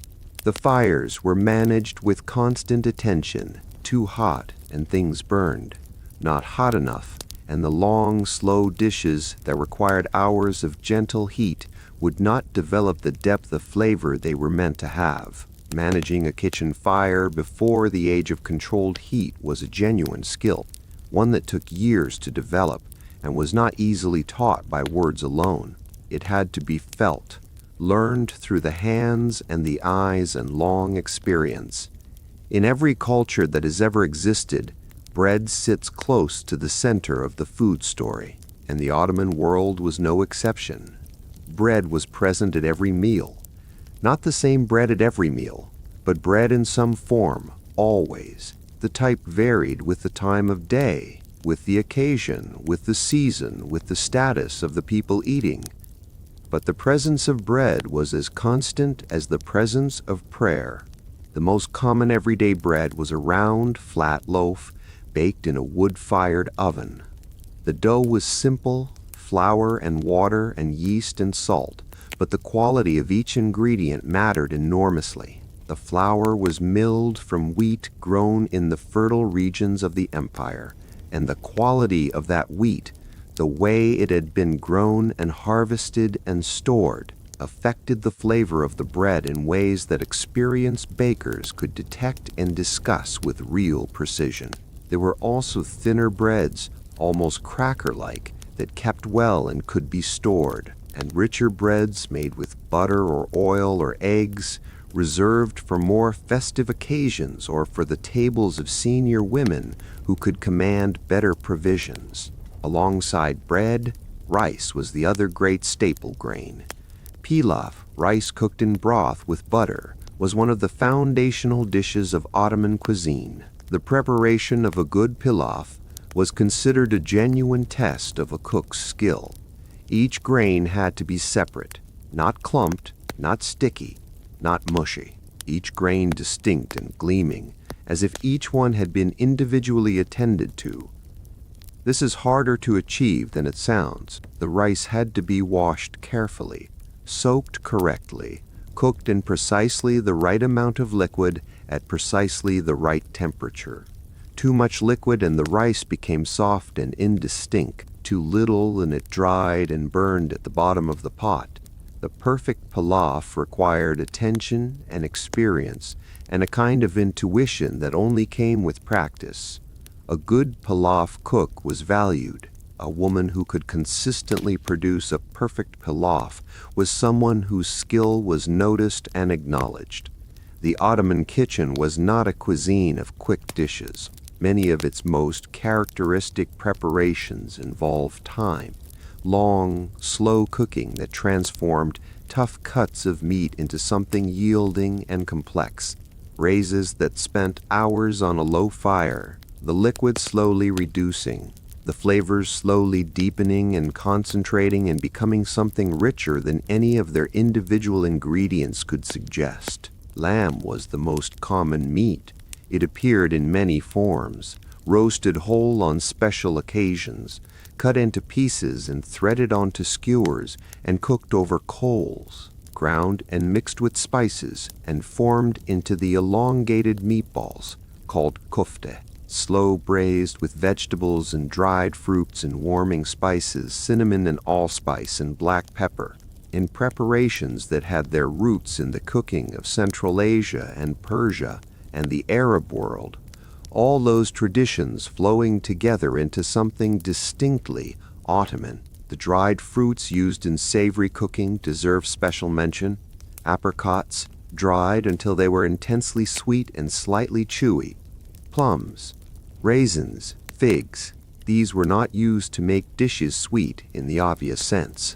They were used to add a dimension of sweetness and the subtle fruitiness that balanced the richness of the meat and the warmth of the spices. The effect was something complex and layered that rewarded slow eating. Vegetables were treated with the same care and seriousness as meat.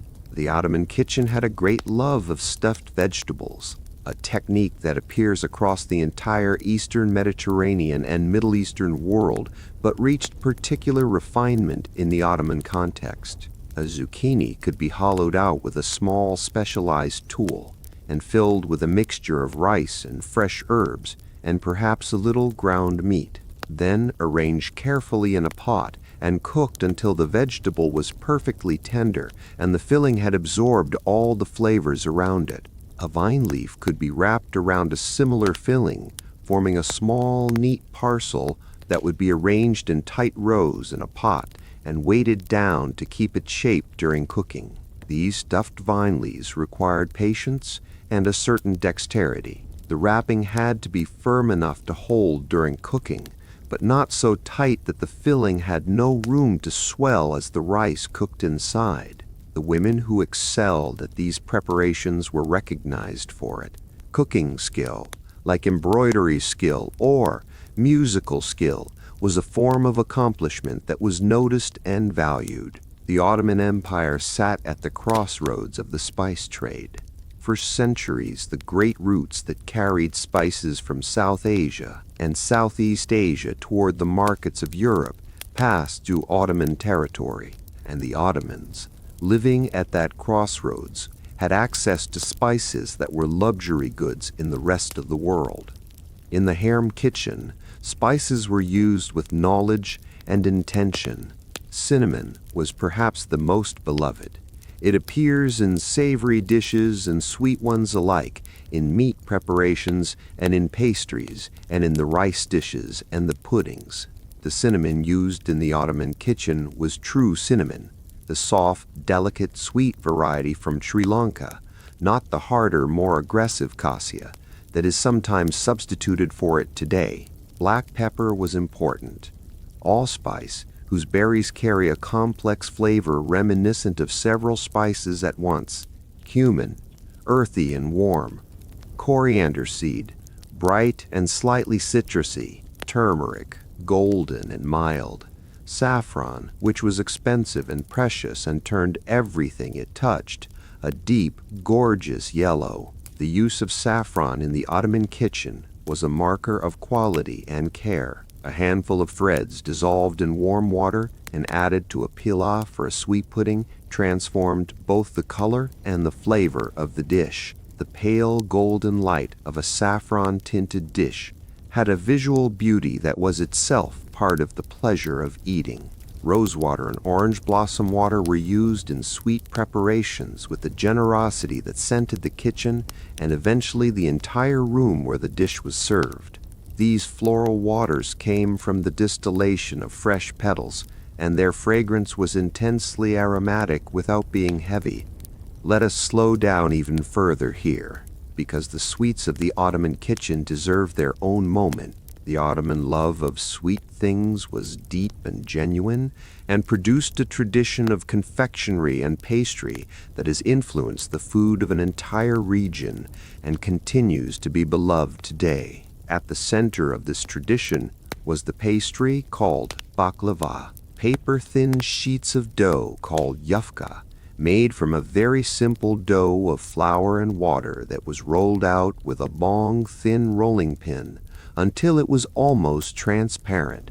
layer after layer of this thin dough, each one brushed with clarified butter, interspersed with chopped nuts, walnuts or pistachios, or a mixture.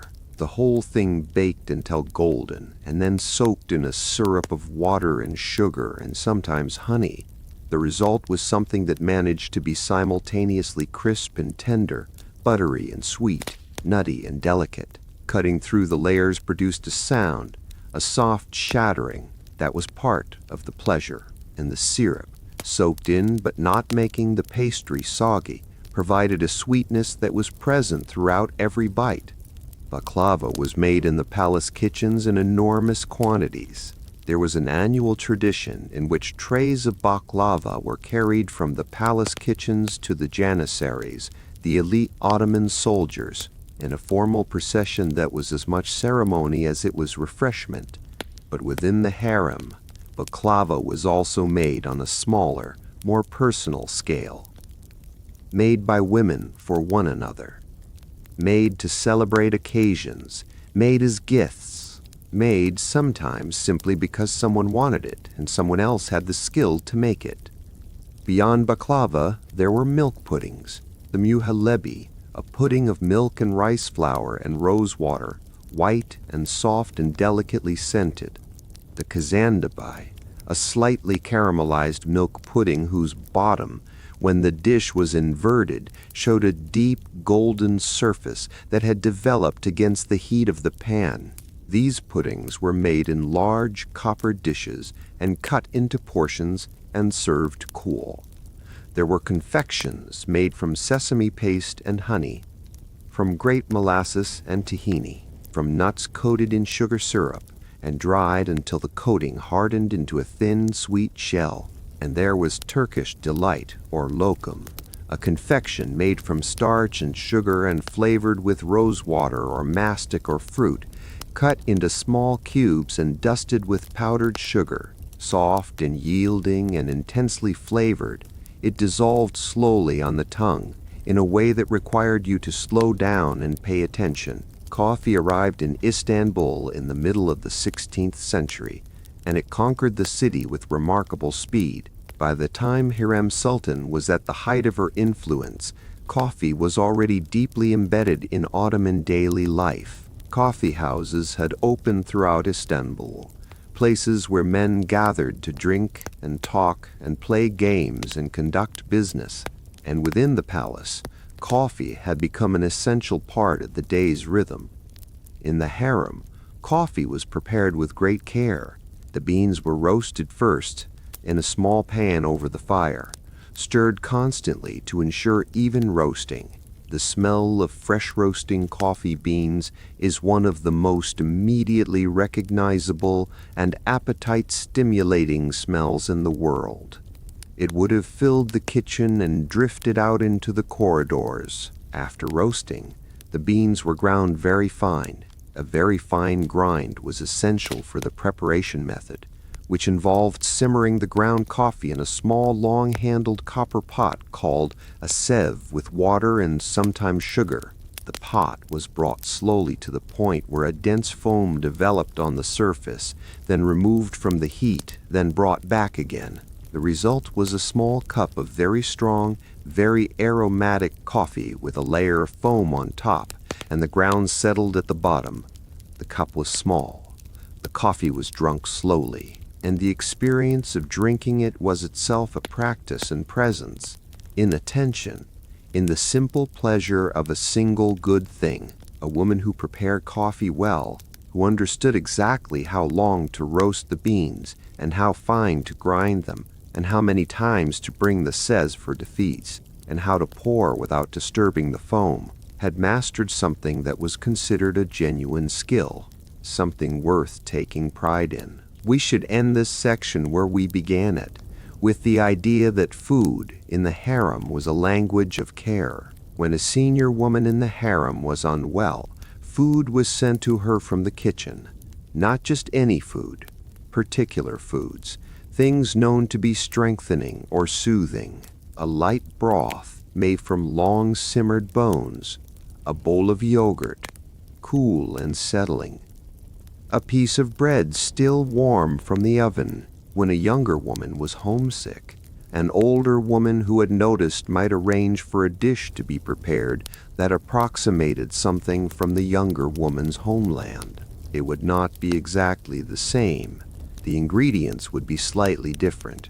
The technique would be filtered through Ottoman culinary habits, but the intention behind it, the acknowledgement of loss, the attempt to offer comfort through food, that intention would be clear, and it would be felt. When there was something to celebrate, food was how the celebration was expressed. A woman who had successfully completed a difficult stage of her education, a birth, a promotion within the hierarchy. These occasions were marked with special food. With effort and skill and generosity, food was the medium through which the women of the harem said to one another, daily and in 100 small ways, "You matter. Your comfort matters. Your pleasure matters. I thought about what you might need and I tried to provide it." That is not a small thing. That is, in fact, one of the most human things there is. And it happened here, in these kitchens, in these rooms, every single day.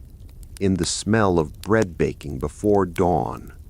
In the care taken over a perfect pilaf. In a small cup of coffee prepared with attention and offered with warmth. Every day, without exception, for centuries, let us move now into a different kind of space. Not a kitchen, not a schoolroom, not a bathhouse or a garden or a corridor busy with the movement of daily life. Let us move into something more personal than any of those places. Let us move into the space of a woman getting dressed in the morning. It is early. The fair prayer has been completed. The first cup of tea has been drunk. The light outside is still soft and new. Not yet the full light of day, but something tentative and gentle, the kind of light that makes colors look different from how they will look at noon. More intimate, more honest.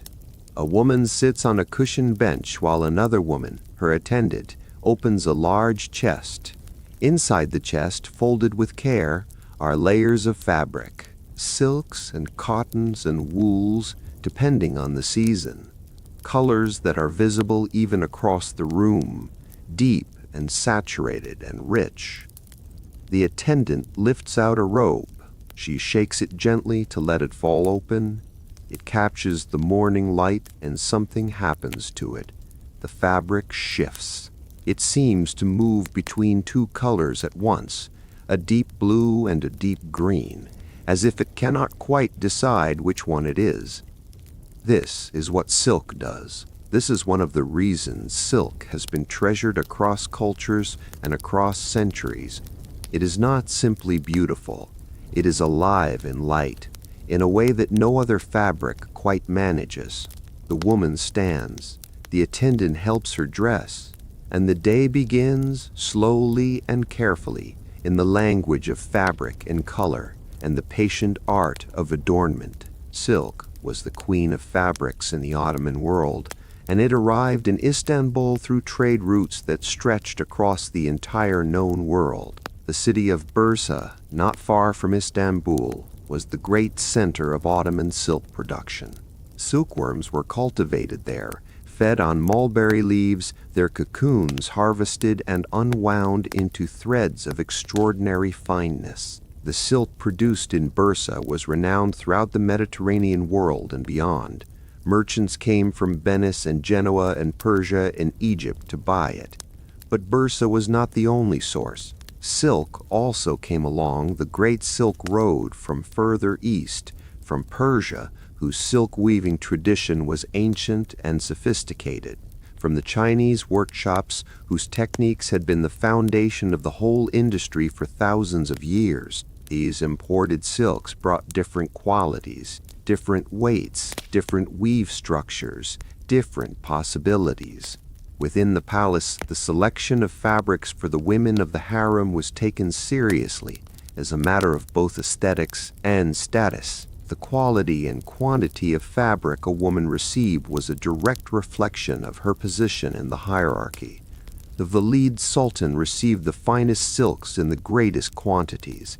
The newest odalisques received more modest allocations of simpler cloth, but even the simpler cloth, by the standards of the outside world, was beautiful, because beauty was considered an appropriate standard for the imperial household at every level. The silks were woven in patterns as well as solid colors. The Ottoman weavers developed a distinctive aesthetic language in their textiles. Large, bold floral motifs, stylized tulips and carnations and pomegranates, ogival lattice patterns in which floral sprays nestled inside pointed oval frames. These patterns were rendered in silk thread on silk ground, sometimes with additional gold or silver thread woven in, catching the light and making the fabric seem to glow from within.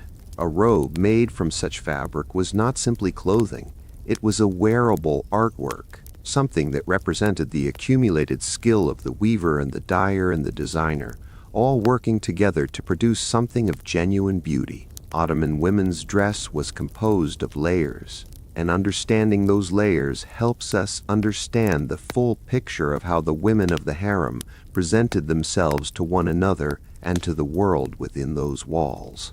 The innermost layer was the chemise, called a gömlek in Turkish. This was a long, loose garment, usually made of fine cotton or lightweight linen, worn directly against the skin. It was not seen by most people, being covered by everything that went over it, but it was nevertheless made with care, often trimmed at the cuffs and neckline with embroidery, sometimes made from fabric, fine enough that the light showed through it slightly. Over the chemise came the alvar, the wide-legged trousers that were a characteristic feature of Ottoman dress. These trousers were gathered at the waist and tapered toward the ankle, where they were gathered again, sometimes into a cuff, sometimes simply bound. They were made in silk or cotton depending on the season and the status of the wearer. The fabric might be plain or printed or woven with a subtle pattern. These trousers have a quality that anyone who has worn them understands immediately. They move with the body in a way that narrow-cut garments do not. When a woman walked in, alvar made from a fine, lightweight silk, the fabric moved around her legs like water. There was a visual grace to it that was part of the intended effect. Over the alvar came a longer robe, the entari. This was typically a full-length garment with long sleeves, open or loosely closed at the front, made from one of the fine silks we have been describing. This was the layer most visible, most expressive, most carefully chosen for its color and its pattern and its quality. Over the entari, women often wore a vest or jacket, the yelek or the kaftan. The kaftan, in its full form, was one of the most iconic garments of the Ottoman world, a long outer robe, sometimes lined with contrasting fabric, sometimes trimmed with fur in the winter months, made from the richest fabrics the household possessed. The imperial treasury held hundreds of kaftans belonging to various sultans, and many of them have survived in museum collections. Looking at them today, you understand immediately why they were treasured and preserved.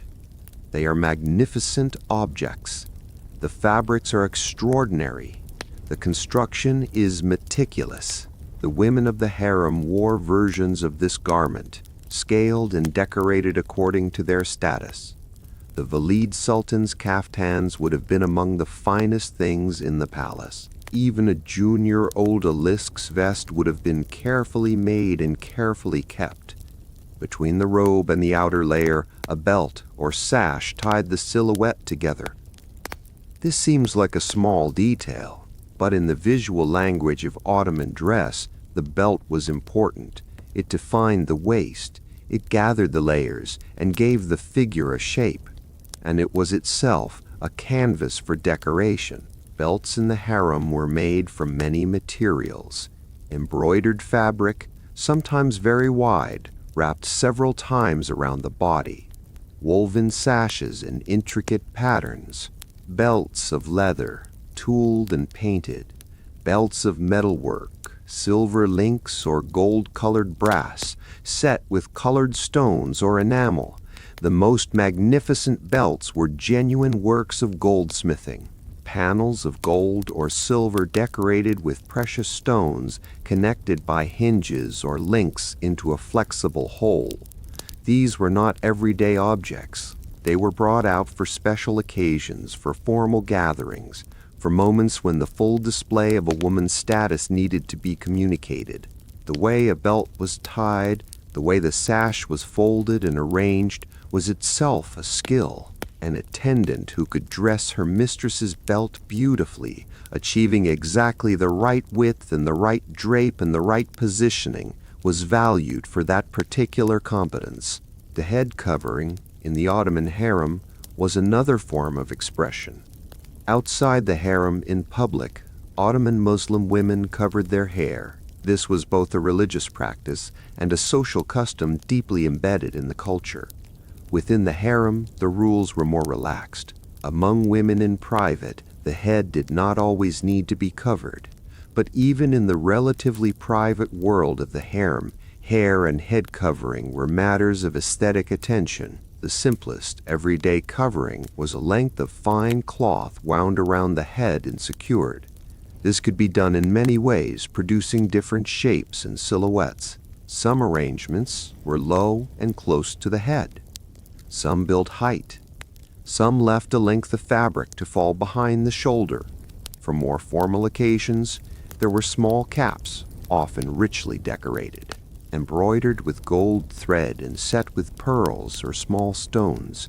These caps sat on the top or back of the head and were often secured with pins, some of which were themselves beautiful objects, long pins with decorative heads of enamel or gem-set gold. And then there were flowers, fresh flowers in season, worked into the hair or pinned to a cap or tucked into the folds of a head covering, roses and jasmine and hyacinth, whose fragrance added another dimension to the already layered sensory experience of being in the presence of a beautifully dressed woman. In the colder months when fresh flowers were not available, flowers made from silk or fashioned from thin sheets of metal served the same decorative purpose. The overall effect of the head covering, combined with the robes and the belt and the jewelry we are about to discuss, was one of considered, deliberate, carefully composed visual beauty. Nothing was accidental. Everything was chosen.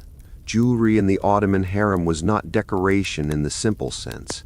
It was communication. It communicated status, yes. The quality and quantity of a woman's jewelry told anyone who could read those signs exactly where she stood in the hierarchy.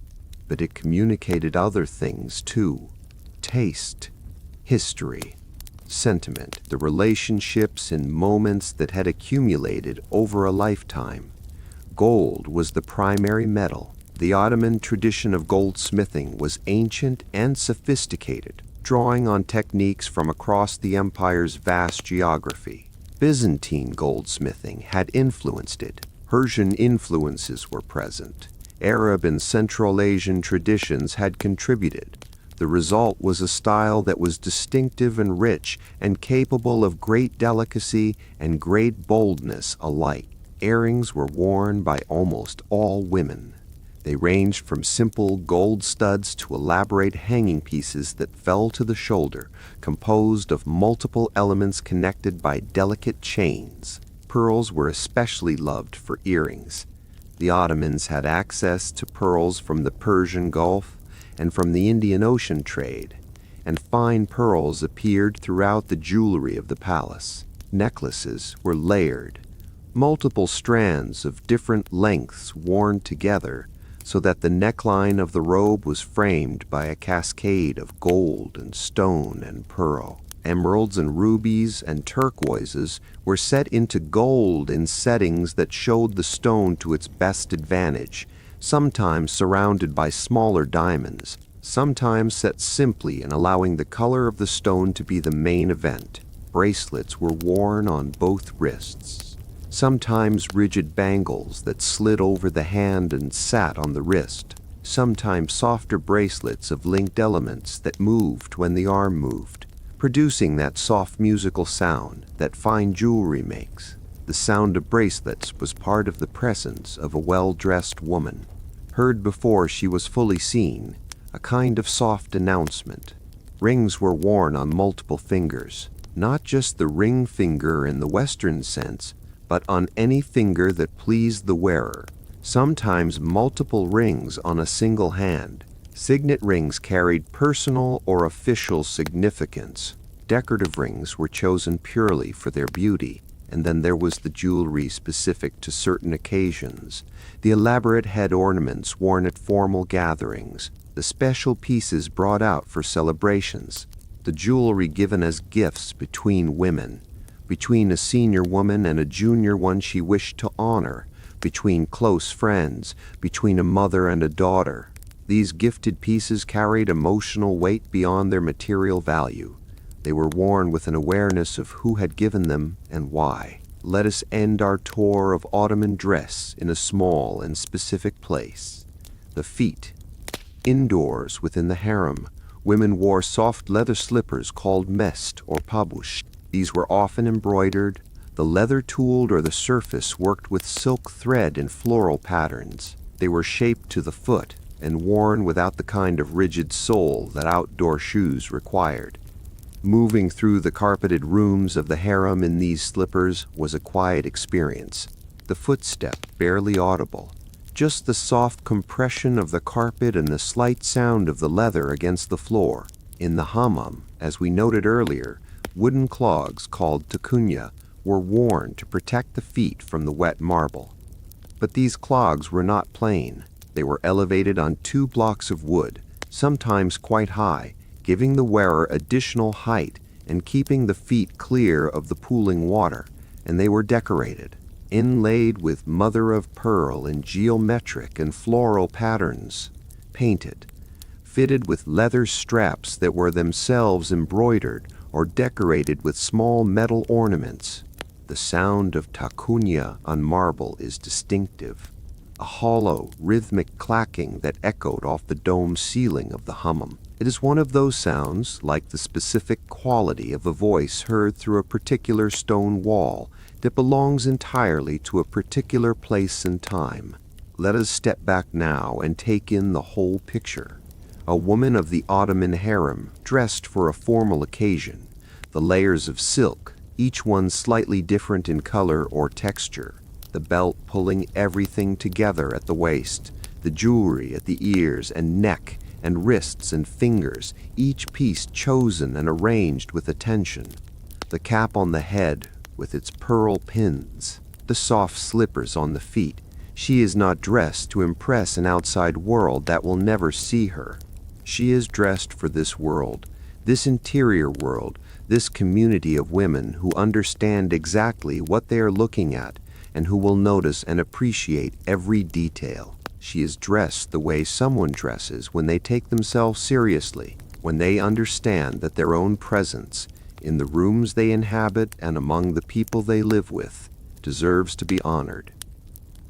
There is something quietly powerful about that, about a woman who has no audience beyond her own community choosing to dress with this kind of care, this kind of intention, this kind of beauty. It says something important about what the women of the harem understood about themselves, that they were worth it. That beauty, created with patience and skill and attention, was worth the effort even when no one outside these walls would ever see it. That the life lived inside these walls was a real life, worthy of silk, worthy of gold, worthy of fresh flowers in the hair on a Tuesday morning when nothing special is happening and the day stretches ahead. Quiet and ordinary and entirely, completely theirs. Close your eyes for a moment, not to sleep, not yet, just to listen, because before we talk about music, before we explain it and describe it and place it in its historical context, we should try to hear it. Even here, even now, even across the distance of centuries, that separates us from the world we have been walking through tonight. Imagine a single note held by a human voice, warm and slightly wavering, the way a voice always wavers when it is carrying something it truly means, not the sharp, precise note of a tuned instrument, something more alive than that, something that breathes. The note rises, just slightly, then it curves, bending in a way that does not correspond to anything in the Western musical tradition we might be more familiar with. It moves through intervals that are smaller than a half step, microtones, tiny gradations of pitch that give the music a quality of yearning, of reaching towards something just beyond what can be fully grasped. Then it resolves, settles, becomes still, and in that stillness, everything that came before it seems to mean more than it did while it was sounding. This is Ottoman music, and it lives in that space between the note and the silence that follows it. Let us go inside and find it. To understand music in the harem, we first need to understand what music meant in the Ottoman world more broadly. Music was not entertainment in the way we sometimes think of entertainment today, something to fill empty time, background noise to soften a silence, something half attended to while other things happen.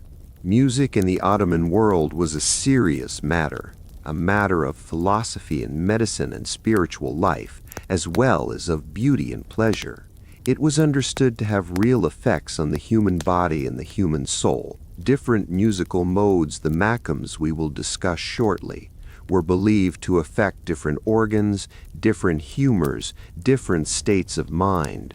There were makams associated with healing, with grief, with joy, with the elevation of the spirit toward something beyond the ordinary.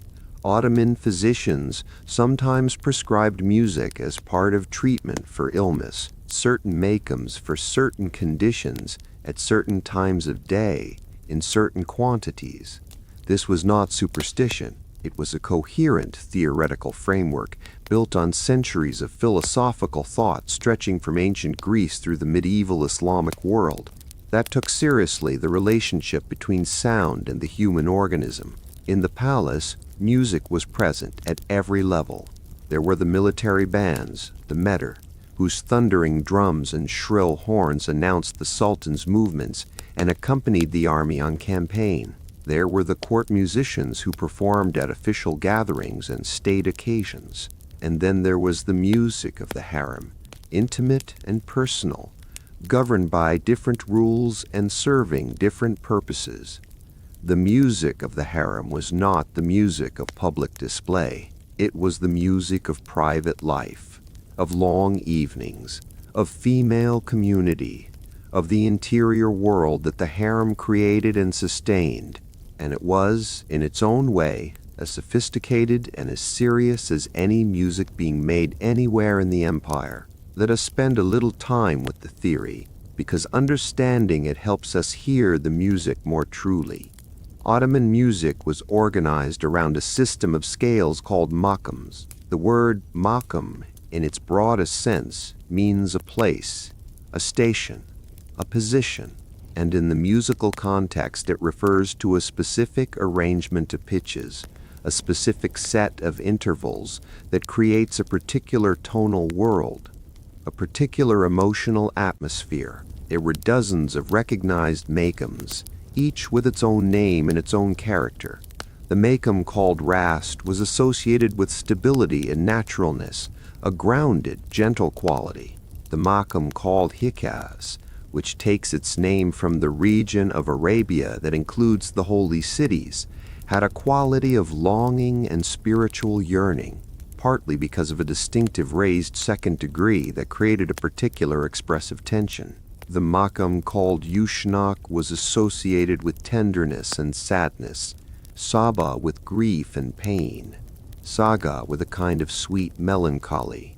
But the makam was more than just a scale. It also included guidelines about how a melody should move within that scale, which notes should be approached from above and which from below, where the melody should dwell and where it should pass through quickly, how a piece in that makam should begin and how it should end. The makam was a whole melodic universe, a set of possibilities and tendencies that a skilled musician internalized so thoroughly that they could improvise within it naturally, the way a poet who has truly internalized the rules of a verse form can compose within those rules without consciously thinking about them. Learning the makam system was a significant intellectual and practical undertaking. It could not be rushed. It required years of listening and practice and refinement. A musician who truly knew the makams, who could move between them and within them with genuine understanding, had achieved something real. And in the harem, there were women who achieved exactly that. Let us meet the instruments one by one, because each one has its own character, its own demands, its own particular voice. The oud comes first, because it is perhaps the most central instrument in the Ottoman musical world. Its ancestry stretches back thousands of years across Mesopotamia and Persia and Arabia, and it is the ancestor of the European lute, whose name in fact derives from the Arabic al-audo, the wood. The oud has a rounded, pear-shaped body, deep and resonant. Its neck is short and carries no frets, which means there are no physical markers to guide the fingers to the correct positions. The player must find the notes by ear, by feel, by the accumulated memory of thousands of hours of practice. This fretlessness is what allows the oud to play the microtonal inflections of the makam system, the tiny bends and slides that give the music its expressive character. The strings, traditionally made from gut, and now more often from nylon, are arranged in pairs called courses. The right hand strikes the strings with a plectrum, traditionally a piece of eagle feather, now usually a plastic or wooden pick. The left hand presses the strings against the neck to determine pitch. The sound of the oud is warm and round and intimate, not bright or sharp like a guitar. Something rounder, something that seems to come from deeper inside the instrument. When you hear an oud played well, in a small room with the resonance of the body adding depth to every note, it feels as if the sound is very close to you, as if it is being spoken directly to you, as if it is being spoken directly to you. The kanun is quite different. It lies flat, played horizontally, resting on the player's knees or on a low table. It has many strings, sometimes more than 70, arranged in groups of 3, spanning several octaves. The player uses small plectrums attached to rings on the index fingers of both hands, striking the strings from the side rather than from above. The sound of the kanun is bright and shimmering, where the oud is warm and round. The kanun is crystalline. Fast passages on the kanun produce a shimmer of notes that seems to hang in the air for a moment after the strings are struck. The multiple overtones of the instrument's many strings combining into something complex and beautiful. Slow passages have a luminous quality, each note ringing clearly and then fading with a slight shimmer like reflected light on water. The kanun requires great technical dexterity. The coordination of 2 hands, each operating independently, managing dozens of strings across a wide range, demands years of focused practice. A skilled kanun player was a prized presence in any musical gathering. And then there is the ney. The ney is a flute made from a single hollow reed, cut from the reed beds that grow along riverbanks. It is one of the oldest instruments in the world. Versions of it have been played across the Middle East and Central Asia for thousands of years, and it is, in the estimation of many who have heard it, among the most expressive instruments that exists. The ney is played by blowing across the open top of the reed, held at a specific angle against the lips. The technique for producing a tone on the ney is notoriously difficult. The angle must be precise. The embouchure, the shape of the lips, and the direction of the breath must be controlled with great exactness. Many people who attempt the ney produce no sound at all in the beginning, or produce a sound but not the right sound. The characteristic breathy, slightly husky tone of the ney, warm and reedy and profoundly human, takes years to develop properly. The great Sufi poet Rumi, who lived in the 13th century and whose poetry remained central to Ottoman spiritual culture, began his masterwork, the Masnavi, with the image of the ney crying out in longing, separated from the reed bed where it grew. The ney as a symbol of the soul, separated from its divine source, longing to return. This image was not merely poetic decoration. It reflected a genuine understanding of the instrument's sound quality. The ney sounds as though it is longing for something, as though every note it produces is reaching toward something just beyond its reach. In the harem, where longing was not an unfamiliar emotional territory, the ney found a particularly resonant home. Alongside the instruments, the voice. Ottoman vocal music was a complete tradition in itself, with its own techniques, its own repertoire, its own requirements and refinements. A singer who worked within this tradition was not simply someone with a pleasant voice who learned some songs. She was a trained musician who had internalized the makam system in the most intimate way possible. Through her own body, her own breath, her own instrument of flesh and bone. The vocal technique of Ottoman classical music required the singer to navigate the microtonal inflections of the makam system accurately, to ornament a melody in ways that were idiomatic and expressive rather than arbitrary, to control the breath so that long melodic phrases could be sustained without interruption, to project warmth and emotional truth through the voice without sacrificing precision. There was also a tradition of improvised vocal performance called jazil, in which a skilled singer would take a poem and set it to a makam, improvising the melody in real time according to the internal logic of that makam. This was a high-level performance practice that required both musical sophistication and a deep familiarity with the poetry being sung, because the melody had to serve the words, had to illuminate the meaning and the emotion of the poem, had to make the listener feel the poem more deeply than they would if they simply read it. In the harem, women sang. They sang in formal performances, and they sang informally to themselves and to one another. They sang lullabies to the children. They sang while they worked, softly, as people everywhere have always sung while they worked. They sang together in the evenings, voices joining and separating and joining again. We cannot talk about music in the Ottoman world without talking about poetry, because in this culture, the two were not separate disciplines. They were, in the deepest sense, one. Ottoman poetry was a highly formalized art. It drew primarily from the Persian poetic tradition, which had developed over centuries into one of the most sophisticated literary systems the world has produced. The meters were complex, based on the quantitative principle of long and short syllables arranged in precise patterns. The forms were established and demanding.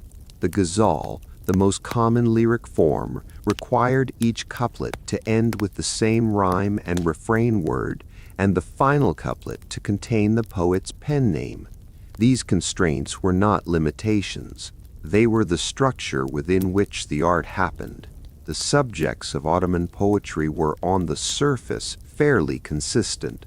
The beloved and the lover, beauty and its effect on the perceiving heart, wine as a metaphor for divine intoxication, the garden as a metaphor for paradise, the rose and the nightingale, one representing the beloved and the other the lover who circles and cries but cannot quite attain. But within these conventional subjects, poets found room for enormous personal expression, the way a metaphor was extended. the particular image chosen to carry an abstract feeling, the turn at the end of a couplet that made the familiar suddenly strange, or the strange suddenly intimate. The women of the harem participated in this poetic tradition. Some of them were accomplished poets whose work was known and admired beyond the walls of the palace. A woman who could compose a well-made ghazal was respected in a culture that took poetry very seriously, and the act of composition, of finding the right word in the right place, of making something that captured an emotion with precision and beauty, was itself a form of deeply satisfying work. Some of the poetry written by women in the harem has survived. Reading it today, across the centuries, you encounter minds that are alert and feeling and technically accomplished. Women who were thinking clearly about love and loss and faith and beauty. Women who were not simply filling a conventional form, but using it to say something true. Let us end this section where we might most naturally find all of these things together. An evening gathering in the harem, not a formal court occasion. Something smaller and more personal, perhaps 20 or 30 women gathered in one of the larger sitting rooms. The lamps are lit. The light is warm and amber. Outside, the city is settling into night. Someone begins to play, the ode, starting with a tocsin, an instrumental improvisation that feels its way slowly into the makam of the evening. There is no rush. The melody wanders, explores, settles briefly on one phrase, and then moves away from it. The listeners are quiet, not the polite quiet of people waiting for the music to end, the genuine quiet of people who are listening. Then the kanun joins in, adding brightness and shimmer to the warmth of the oud. The two instruments find one another, not in unison, but in conversation. One phrase answered by another, a melodic idea passed between them. Then the voice. A woman who has been sitting quietly now opens her mouth and begins to sing. She takes the melody the instruments have been developing and carries it somewhere the instruments alone could not go. She adds words. She adds the particular intimacy of a human voice expressing what the instruments have been gesturing toward. The poem she is singing is about separation, about longing for something beloved and distant. It is an old poem, written by someone long dead, but in her voice tonight, it sounds immediate. Felt in the present moment by a present heart, the nay enters last. Just a breath at first, a single note held and then released, and then a phrase curling through the air above the other sounds, adding that quality of yearning that only the nay can add. For a little while, in this room, with these women and these instruments and this poem about longing, everything feels very still, very present, very real. Music does this. Across all cultures and all times, music does this. It reaches into the ordinary and finds something underneath it. Something that was always there but needed sound to become visible.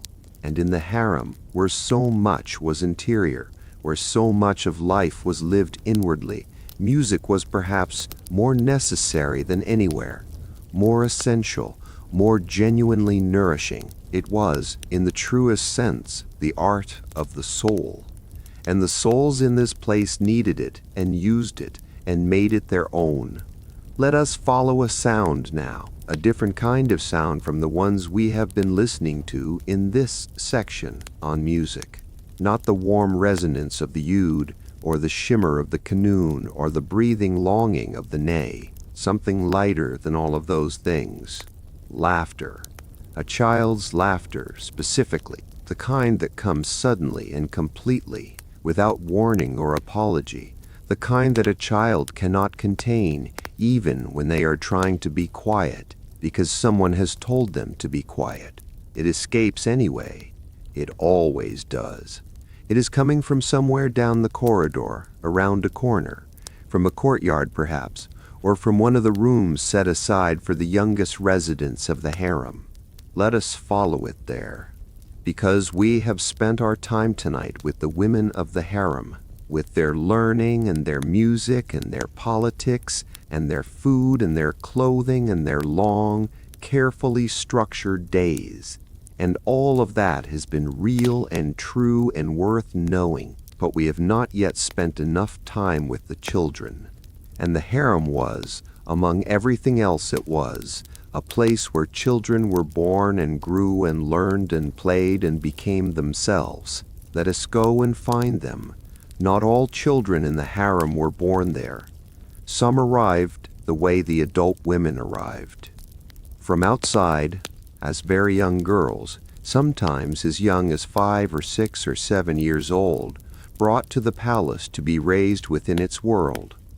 These girls were not yet odalisques in any formal sense. They were children first, children who needed to be fed and clothed and taught and cared for, children who sometimes cried at night for the homes and the families they had left behind, and who needed a patient older woman to sit beside them in the dark and speak quietly until the crying stopped. The harem had structures in place for these youngest arrivals.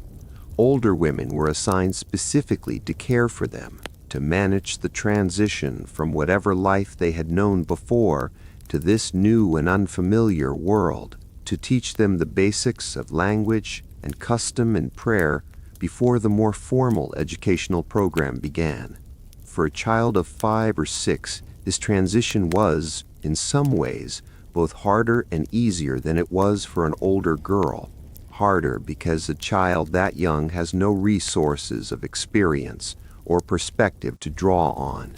The world they had known was the only world they knew existed, and to be removed from it was a kind of rupture that a small child has no framework for understanding. Easier, in some ways, because a young child adapts, because the brain at that age is still so plastic, so receptive, so willing to absorb new language and new custom and new relationships. Children who arrived very young often grew up knowing the harem is their true home, with no other world to compare it to, no other home to measure it against. And the harem, for all its complexities and constraints, knew how to care for children. It had been caring for children for generations. The knowledge of how to do it was embedded in the institution's culture, in the patience of the older women who took the youngest ones under their care, in the routines designed to be comprehensible even to a small child, in the presence, always, of other children to play with and learn alongside, the children who occupied the center of the harem's attention, around whom so much of its anxiety and its hope and its careful management revolved, were the Sultan's own children, his sons first, because his sons were potential heirs to the throne of one of the most powerful empires on earth, and the weight of that potential settled on them from the very beginning of their lives. A sultan's son was called a Zaid, prince, and his birth was an event of enormous significance, celebrated throughout the empire, announced by cannon fire from the palace walls, marked by days of festivity in the city below, because a healthy male heir meant continuity, meant stability, meant that the empire had a future. The mother of a Wah! Said moved, with that birth, into a different category of existence. She had given the Sultan a son. She had secured her own position in a way that nothing else could, and she had taken on a new responsibility, the most important responsibility available to a woman in the harem, the raising of a future sultan. This responsibility was taken with complete seriousness from the earliest days of As-Sadi's life. His education was being planned.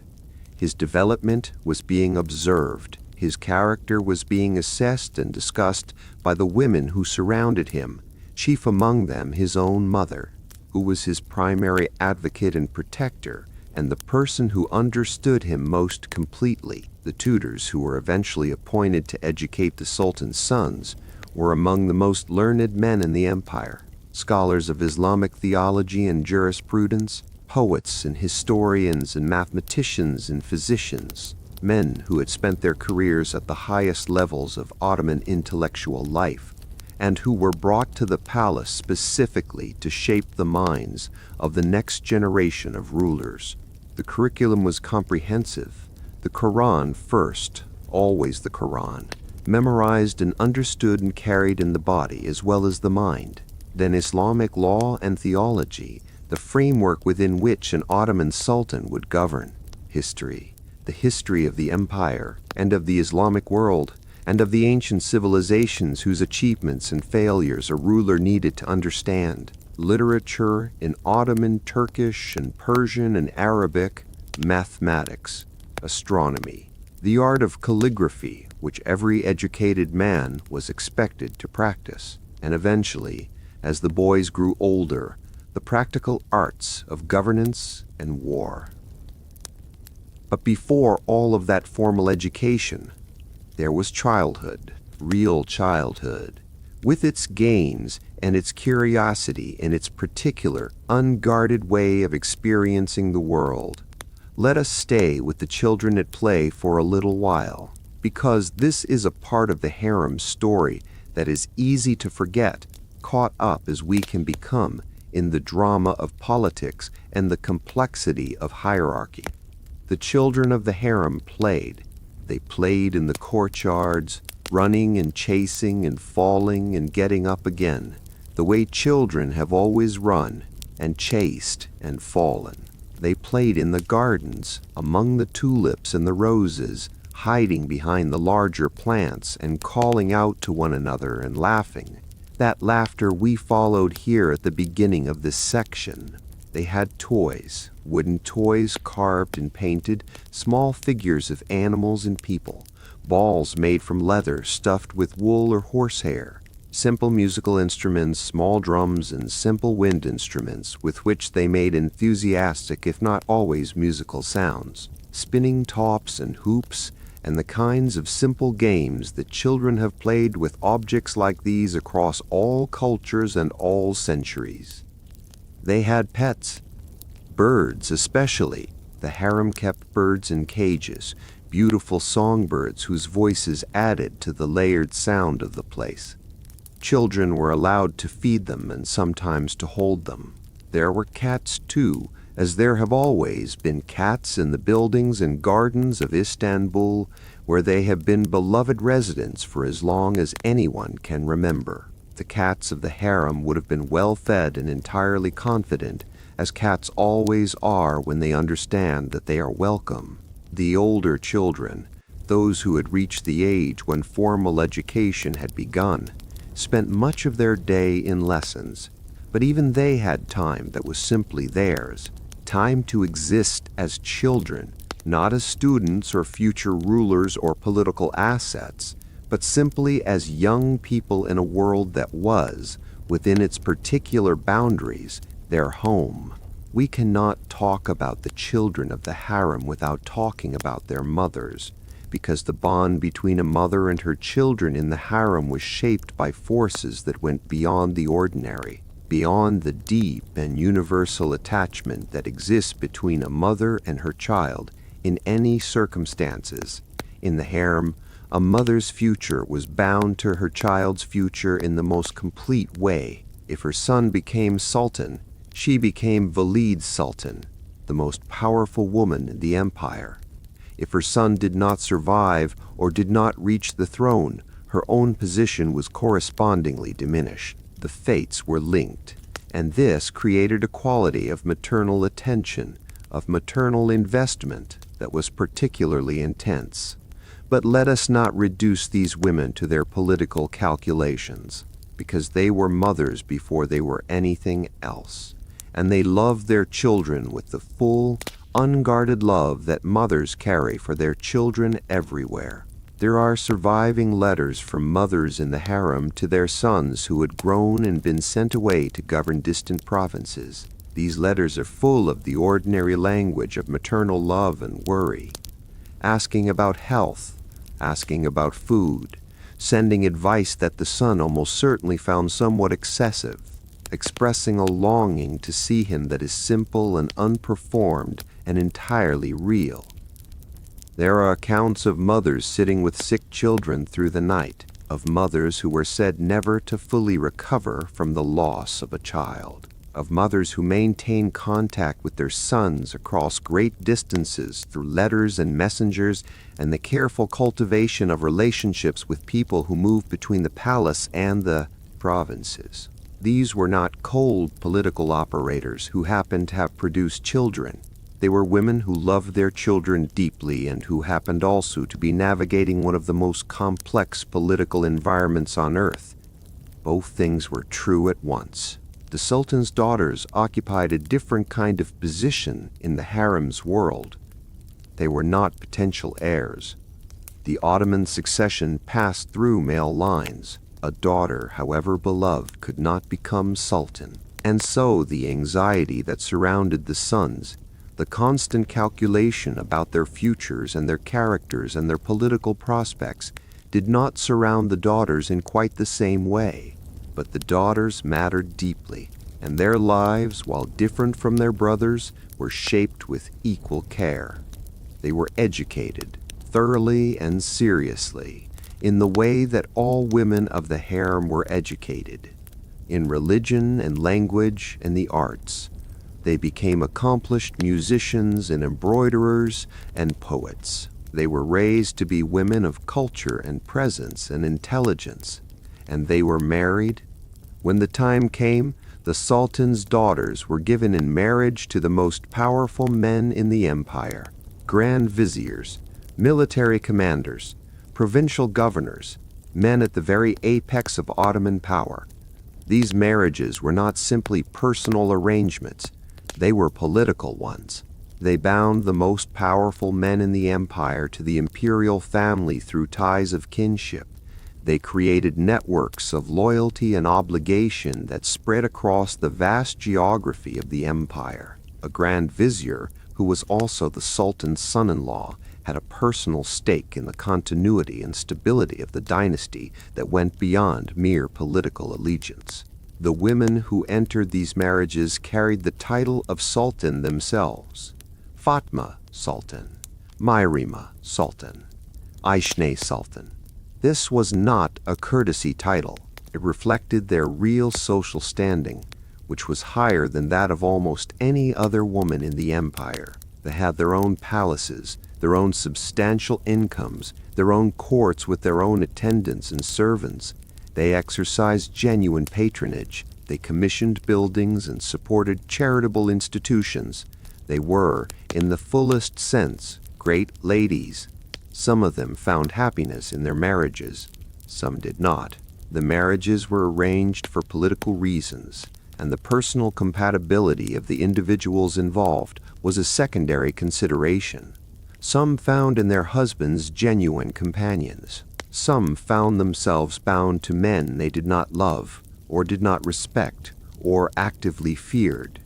The life of an Ottoman princess was privileged and constrained in equal measure, rich in material comfort and cultural richness, but shaped by forces larger than personal desire, personal choice, personal preference, human lives, in other words, complex and irreducible and impossible to sum up in a single clean assessment.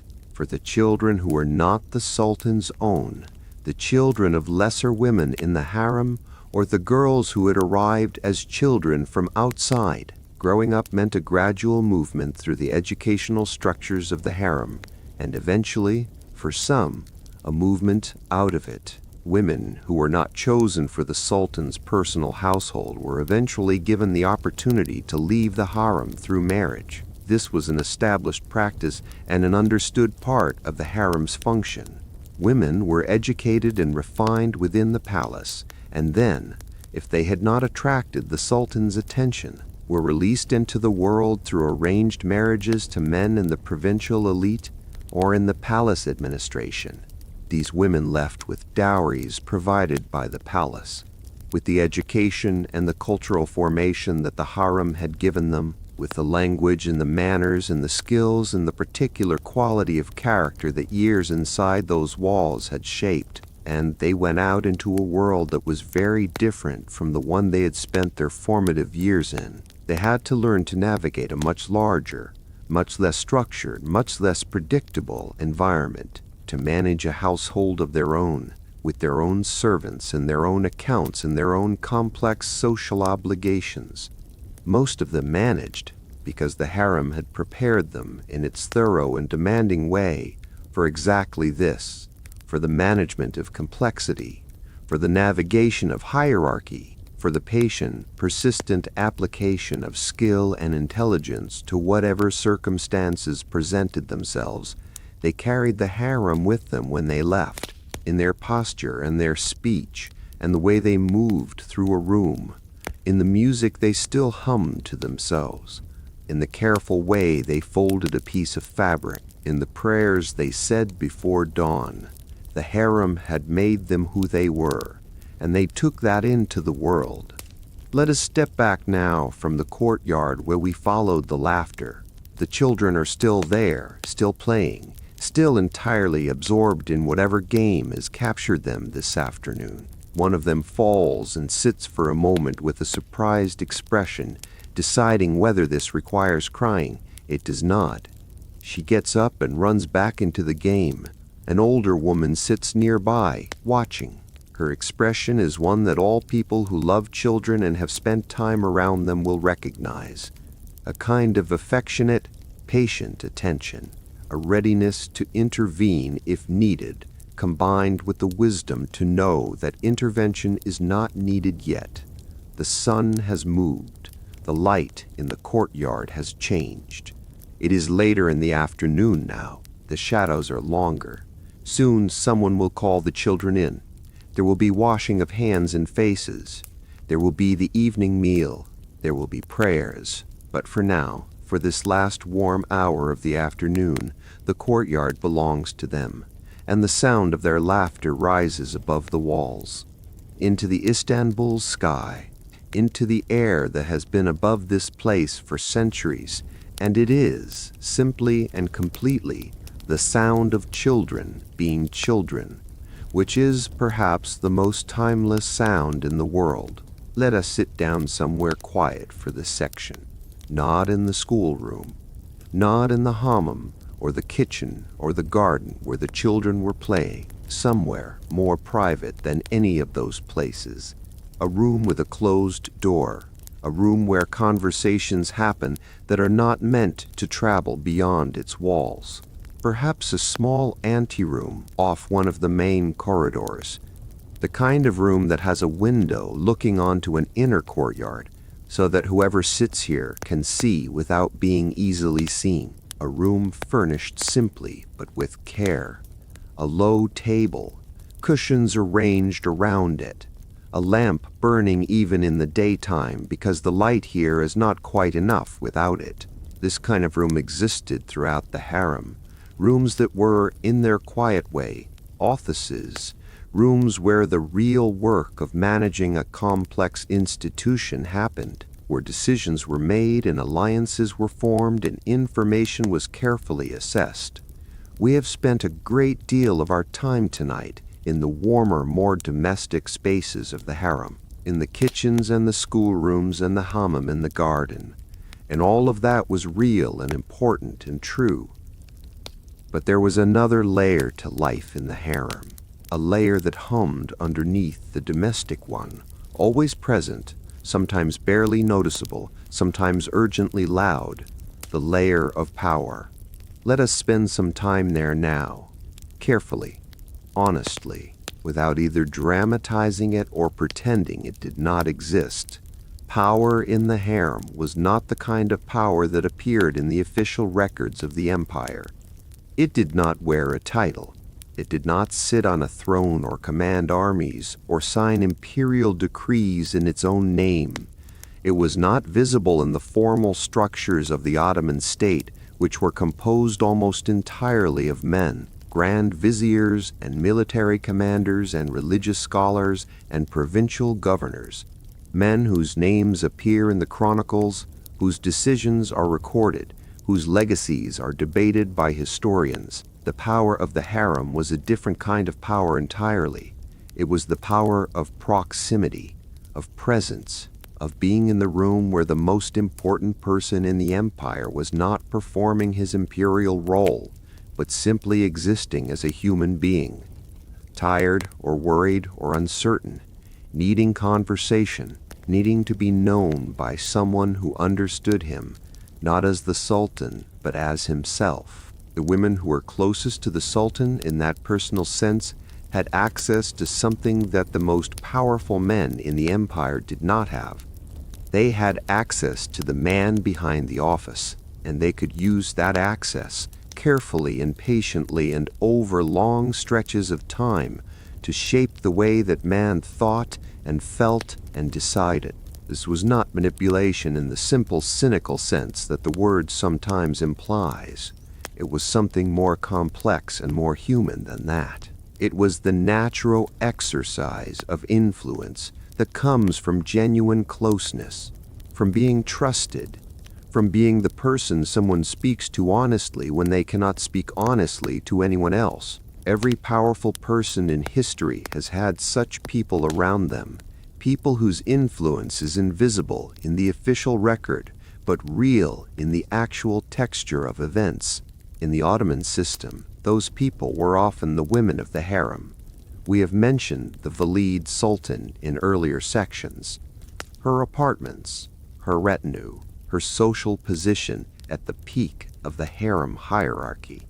But let us now look more directly at how her power actually worked, because it is worth understanding in some detail. The Valide Sultan's primary advantage was one that no one could replicate or compete with. She was the Sultan's mother, and the relationship between an Ottoman Sultan and his mother was, by cultural expectation and personal reality, one of the most significant relationships in his life. From his earliest childhood, his mother had been his primary protector and advocate in a world that was genuinely dangerous for the sons of sultans. She had managed his education and his relationships and his gradual emergence into the political world of the palace. She had navigated the complex terrain of harem politics on his behalf before he was old enough to navigate it himself. She had worried about him and worked for him and loved him with the particular fierce, strategic love of a woman whose own survival was bound to her child's success.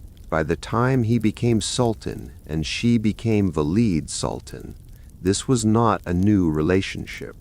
It was a relationship of enormous depth and history. He trusted her in ways that went beyond calculation. He listened to her in ways that he did not listen to his viziers or his generals, because she had earned that listening through decades of demonstrated loyalty. She used this trust with great care. She did not typically issue commands. She offered observations. She raised concerns. She asked questions that guided thinking in particular directions. She noted, quietly and in private, that a certain official seemed to be accumulating more influence than was perhaps healthy, that a certain decision might benefit from more careful consideration, that a certain person had proven themselves trustworthy over many years and perhaps deserved recognition. The Sultan did not always follow these suggestions. He was the Sultan. He had his own judgment, his own advisors, his own read of the political landscape. But the Valide Sultan's perspective was always present, always part of the information he was processing when he made decisions. And over time, across hundreds of small interactions and conversations, that presence shaped outcomes in ways that were real and significant, even when they were invisible in the official record. Below the Valide Sultan, but sometimes in direct competition with her, was the Haseki, the woman the Sultan favored, the woman whose company he sought, the woman who was with him in his most private moments.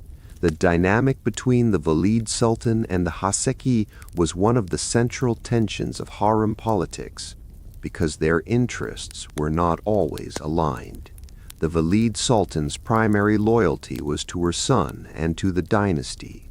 The Haseki's primary loyalty was to her own children and her own position. These things overlapped significantly, but not completely, and in the space where they did not overlap, conflict could grow. A strong Valide Sultan and a strong Haseki in the same harem at the same time created an atmosphere of considerable tension. Each was working with the Sultan's ear in ways the other could not fully control or predict. Each had interests she was advancing. Each had people she was protecting and people she was watching carefully. The Sultan himself was navigating between these two forces, between the mother who had known him his entire life and the woman he loved and desired and perhaps relied on for a kind of companionship his mother could not provide.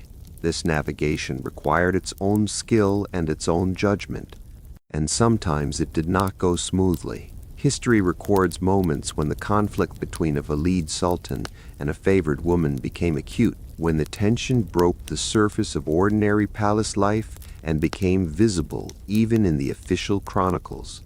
The story of Hürrem and the earlier favorite Mahidevran is one such moment. The later story of Kösem Sultan and her daughter-in-law Turhan Sultan is another, and we will come to that shortly. These were not petty personal quarrels. They were competitions for real influence over real decisions affecting a real empire. They happened to take place between women in a private space outside the formal structures of power, but they were no less serious for that. There is a period in Ottoman history that some scholars call the Sultanate of Women. It spans roughly from the late 16th century through most of the 17th century, and it represents the moment when the influence of women in the harem over the affairs of the empire became most visible, most direct, and most consequential.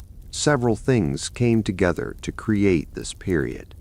The sultans of that era were often young when they came to the throne, or they were men whose personal inclinations did not run toward active governance, or they faced challenges so complex and so fast-moving that the support and guidance of experienced older women around them was genuinely necessary rather than merely influential. And the women who filled that space were, in several cases, extraordinarily capable.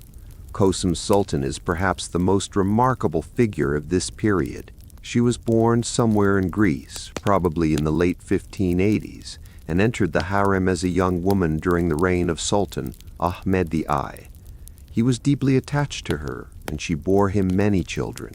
When he died young in 1617, she was still in her 20s. What followed was a period of remarkable political complexity. Several of her sons became sultan in succession, and each time a new sultan came to the throne, Kösem's position shifted. As the mother of sultans, she was Valide Sultan more than once, but even between those formal periods, she remained a significant force. Her network of relationships within the palace, built over decades, gave her information and influence that no one could simply remove by changing the person on the throne. She managed appointments, high positions in the Ottoman state, the Grand Vizierate, military commands, provincial governorships were filled and vacated with Kösem's knowledge and often with her active involvement. Men who wanted advancement knew that her support was valuable. Men who had her opposition found the road ahead considerably harder. She also managed money. The Valide Sultan had her own substantial income and her own treasury. Kösem used these resources strategically, building loyalty through gifts and support, funding charitable institutions that extended her reputation and her influence into the public life of the city. She was, in the assessment of historians who have studied this period carefully, one of the most politically capable figures of her era, male or female, inside the palace or outside it. But power, in the harem as everywhere, was not permanent. Kösem Sultan's end came in 1651, and it came in the most dramatic way imaginable. Her grandson, Mehmed IV, had come to the throne as a very young child, and his mother, Turhan Sultan, was now technically the Valide Sultan. But Kösem, with her decades of experience and her vast network of relationships, was not inclined to step back simply because the formal title had passed to someone else. The conflict between Kösem and Turhan was the central drama of the early years of Mehmed IV's reign. Two women, each with a legitimate claim to the authority of the Valide Sultan, each with supporters within the palace, each maneuvering against the other in a competition that had real stakes. Kösem, according to the accounts that have come down to us, was planning to have Mehmed IV removed from the throne and replaced with another of her grandsons, one she believed she could manage more completely. Whether this is entirely true or colored by the perspective of those who wrote the accounts after the fact is difficult to say with certainty. What is certain is that Turhan's supporters moved first. On a night in September 1651, a group of Harem eunuchs entered Kösem Sultan's apartments. She attempted to hide, reportedly behind a large chest or perhaps behind a curtain. Accounts differ. She was found. She was strangled. She was in her 60s. She had been at the center of Ottoman power for more than 40 years. She had outlasted multiple sultans, multiple grand viziers, multiple political crises. She had governed an empire from behind a latticed screen with a skill that very few people in that era or any other could match. And she died in her own apartments, in the palace that had been her home for her entire adult life, at the hands of men who served a woman whose authority Kösem had refused to fully accept. It is a dark ending to a remarkable life, and it tells us something true about the nature of harem power, that it was real, that it was consequential, and that it was dangerous, that operating at the center of that world required not just intelligence and skill, but also, always, a kind of vigilance that never fully relaxed. But we should not leave this section thinking that harem politics was always this dramatic, that every day was a chess game played with lethal stakes. Most of the time, the exercise of power in the harem was quieter and more ordinary than Kösem's story suggests. It was a word spoken in the right ear at the right moment, a letter written and sent through the right channel, a gift given that expressed support and created obligation, a relationship maintained over years through consistent small attentions that accumulated into genuine loyalty. It was a senior woman deciding which of the younger women received better apartments or more resources or more opportunity to develop their skills. These decisions were not dramatic. They were made in the ordinary flow of daily life, but they shaped futures. They determined trajectories. They were exercises of real power, even when they looked, from the outside, like simple household management. It was the Valide Sultan choosing which officials received her visible favor when they came to pay their respects. A nod of acknowledgement, a word of commendation, a gift sent afterward. These signals were read carefully by everyone who witnessed them. They shaped perceptions. They affected how other people calculated their own positions and allegiances. Power in the harem was woven into the fabric of ordinary life. It was not a separate activity, something that happened in special rooms at special times. It was present in every interaction, every decision, every relationship. It was the air that everyone inside those walls breathed, all day, every day. And the women who understood it most clearly were the ones who exercised it most effectively, not through drama or confrontation most of the time, but through patience, through the long, careful accumulation of relationships and information and trust, through the willingness to think not just about today, but about years from now, through, in other words, exactly the qualities that the harem's educational system had been quietly and consistently developing in its residents all along. Let us leave this small room now. Let us leave its closed door and its burning lamp, and its window that looks onto the inner courtyard without being easily seen. Let us step back out into the corridor, into the ordinary sounds and smells of the harem going about its day, the footsteps on the carpet, the distant sound of music, the smell of something cooking, the voice of a child somewhere asking a question. The politics are still there underneath all of that. They are always there, underneath the ordinary. But the ordinary is also real, and perhaps the most honest thing we can say about life in the harem, about life anywhere that human beings gather in large numbers and live together over long stretches of time, is that it was both ordinary and political, domestic and dangerous, warm and complex, human through and through. Let us find a window, not a metaphorical one, not yet a real one, set into the thick stone wall of the harem, fitted with its carved wooden lattice screen, looking outward from the interior world we have been inhabiting tonight toward the city and the water and the wider world beyond. Let us stand here quietly for a moment. Through the small openings of the lattice, the world outside comes in as fragments. A piece of sky, very blue, with a single cloud moving slowly across it.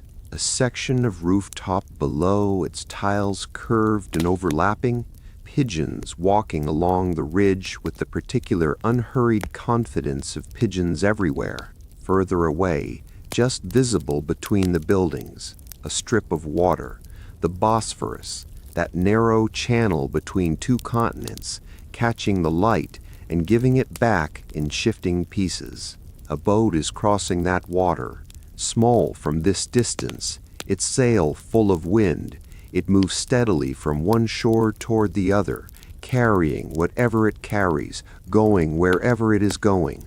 Someone standing at this window and watching that boat would have had thoughts, would have wondered perhaps about the people on it, where they had come from, where they were going, what their lives felt like from the inside.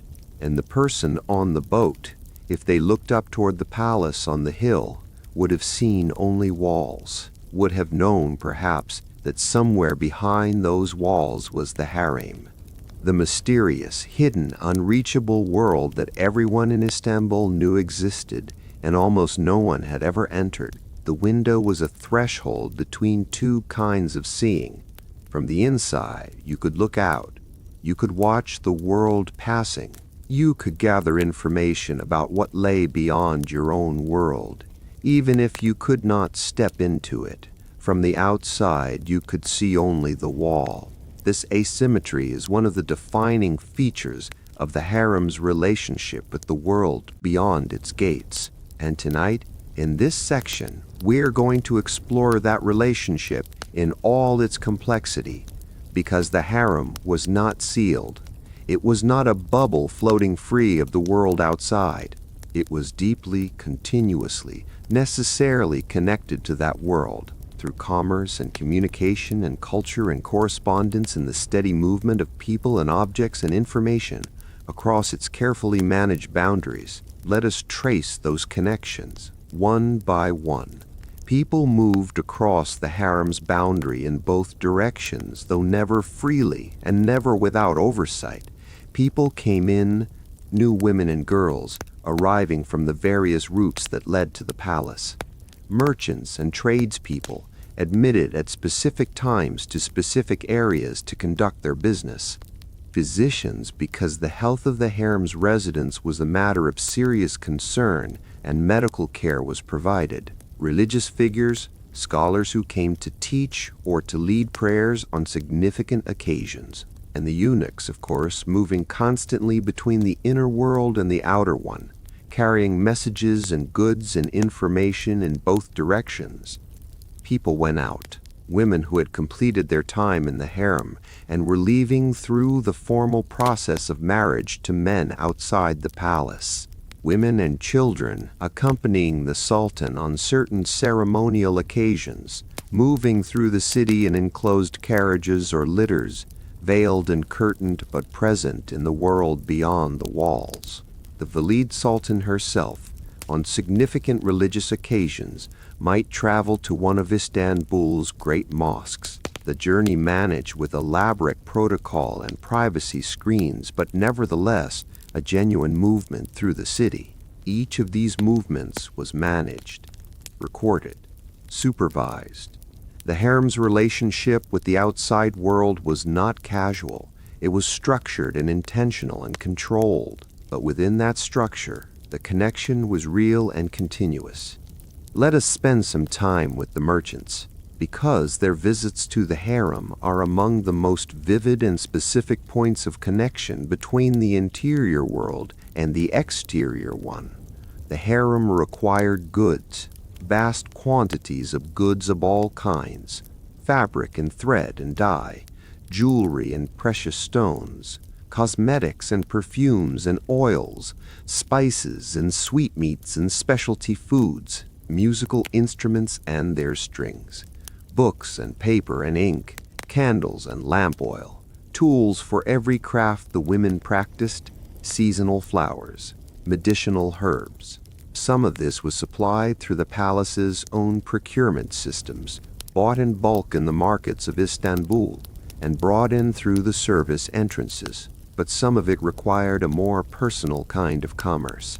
Merchants who carried specialized goods, jewelers with exceptional pieces, fabric merchants with access to particularly fine or unusual textiles, dealers in perfumes and cosmetics, came to the palace at appointed times and were admitted to a designated area where they could display their wares. These merchants were almost always women, or if they were men, they were elderly men whose admission had been specifically authorized. The careful management of who could enter the harem extended even to commercial transactions.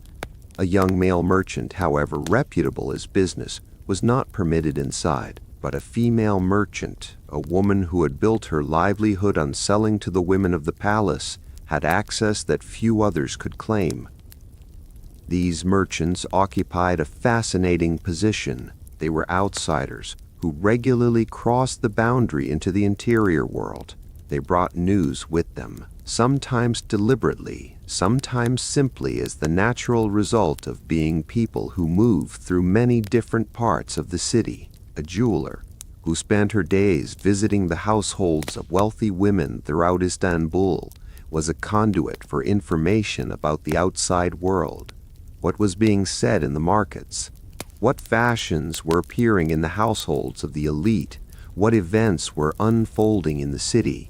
And when they left the harem, they carried information in the other direction, not necessarily as spies or informants, though this certainly happened, simply as people who had seen something of the interior world and who would naturally speak about it, however carefully and selectively, in their other dealings. The merchants were a permeable membrane in the boundary between worlds. Perhaps the most significant channel connecting the harem to the outside world was correspondence. Letters went in and out of the harem in considerable numbers, and the surviving examples of this correspondence are among the most valuable sources we have for understanding the harem from the inside. We have already mentioned the letters of Hürrem's Sultan to Suleiman the Magnificent during his military campaigns. These letters, written in Ottoman Turkish, are remarkable for their combination of personal warmth and political awareness. She writes to him about the children, about their health and their progress. She writes about her own longing for him.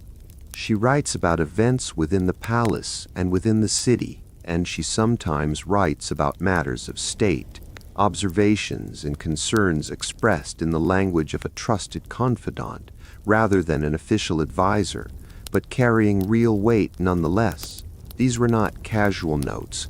They were carefully composed documents, probably drafted with assistance and then reviewed before being sent. Writing a letter to the Sultan was a formal act, even when the content was personal. The choice of words, the arrangement of sentiments, the balance between affection and information, all of it was considered. Other correspondence was more explicitly political. The Valide Sultan wrote letters to grand viziers and to the governors of distant provinces. She received letters from officials who wanted to communicate with the imperial household through channels that bypassed the formal bureaucracy. She corresponded with foreign dignitaries, sometimes directly and sometimes through intermediaries. We know that Kösem Sultan maintained an extensive correspondence network that extended throughout the empire. Officials in distant provinces wrote to her. She responded. The letters were carried by trusted messengers who knew the routes and the protocols. This network was one of her most important political assets. It gave her information that no one else in the palace necessarily had access to. And information, in the world of Ottoman court politics, was as valuable as gold. Beyond the political correspondence, there were personal letters. Women in the harem wrote to family members they had left behind, when those family members could be located, and when the communication was approved. These letters are among the most humanly moving documents that survive from this world. A woman writing to a sister she had not seen in a decade. A mother writing to a daughter who had left the harem through marriage and now lived in a provincial city. These letters speak in the private language of personal attachment, of love that persists across distance and time, and the transformation that the harem had wrought in the writer's life. Reading material crossed the harem's boundary in steady streams.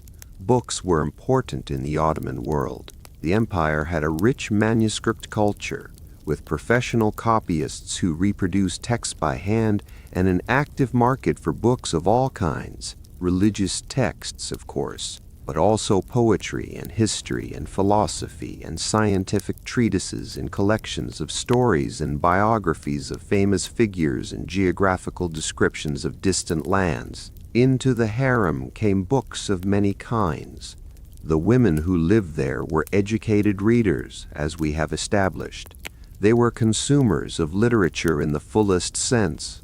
They read for pleasure and for learning and for spiritual nourishment, and for the particular pleasure of encountering a mind different from one's own, even across the distance of centuries.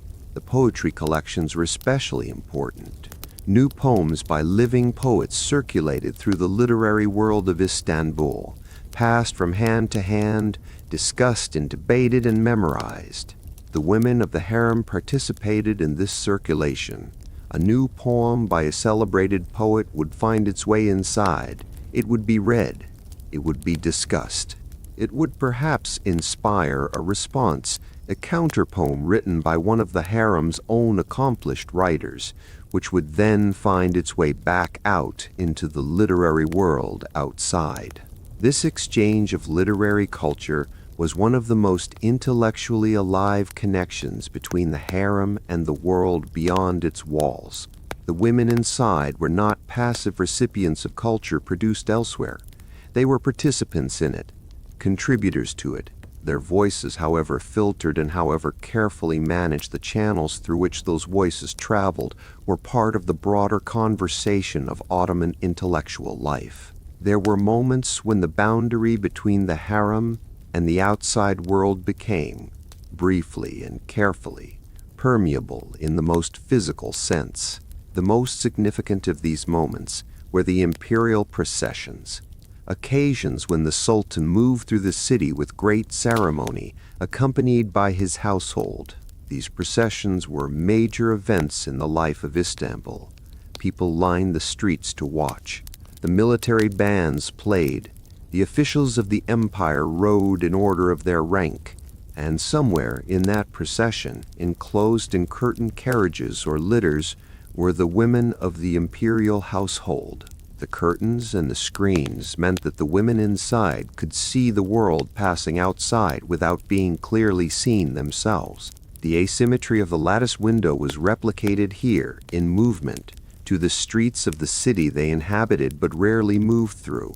What did they see?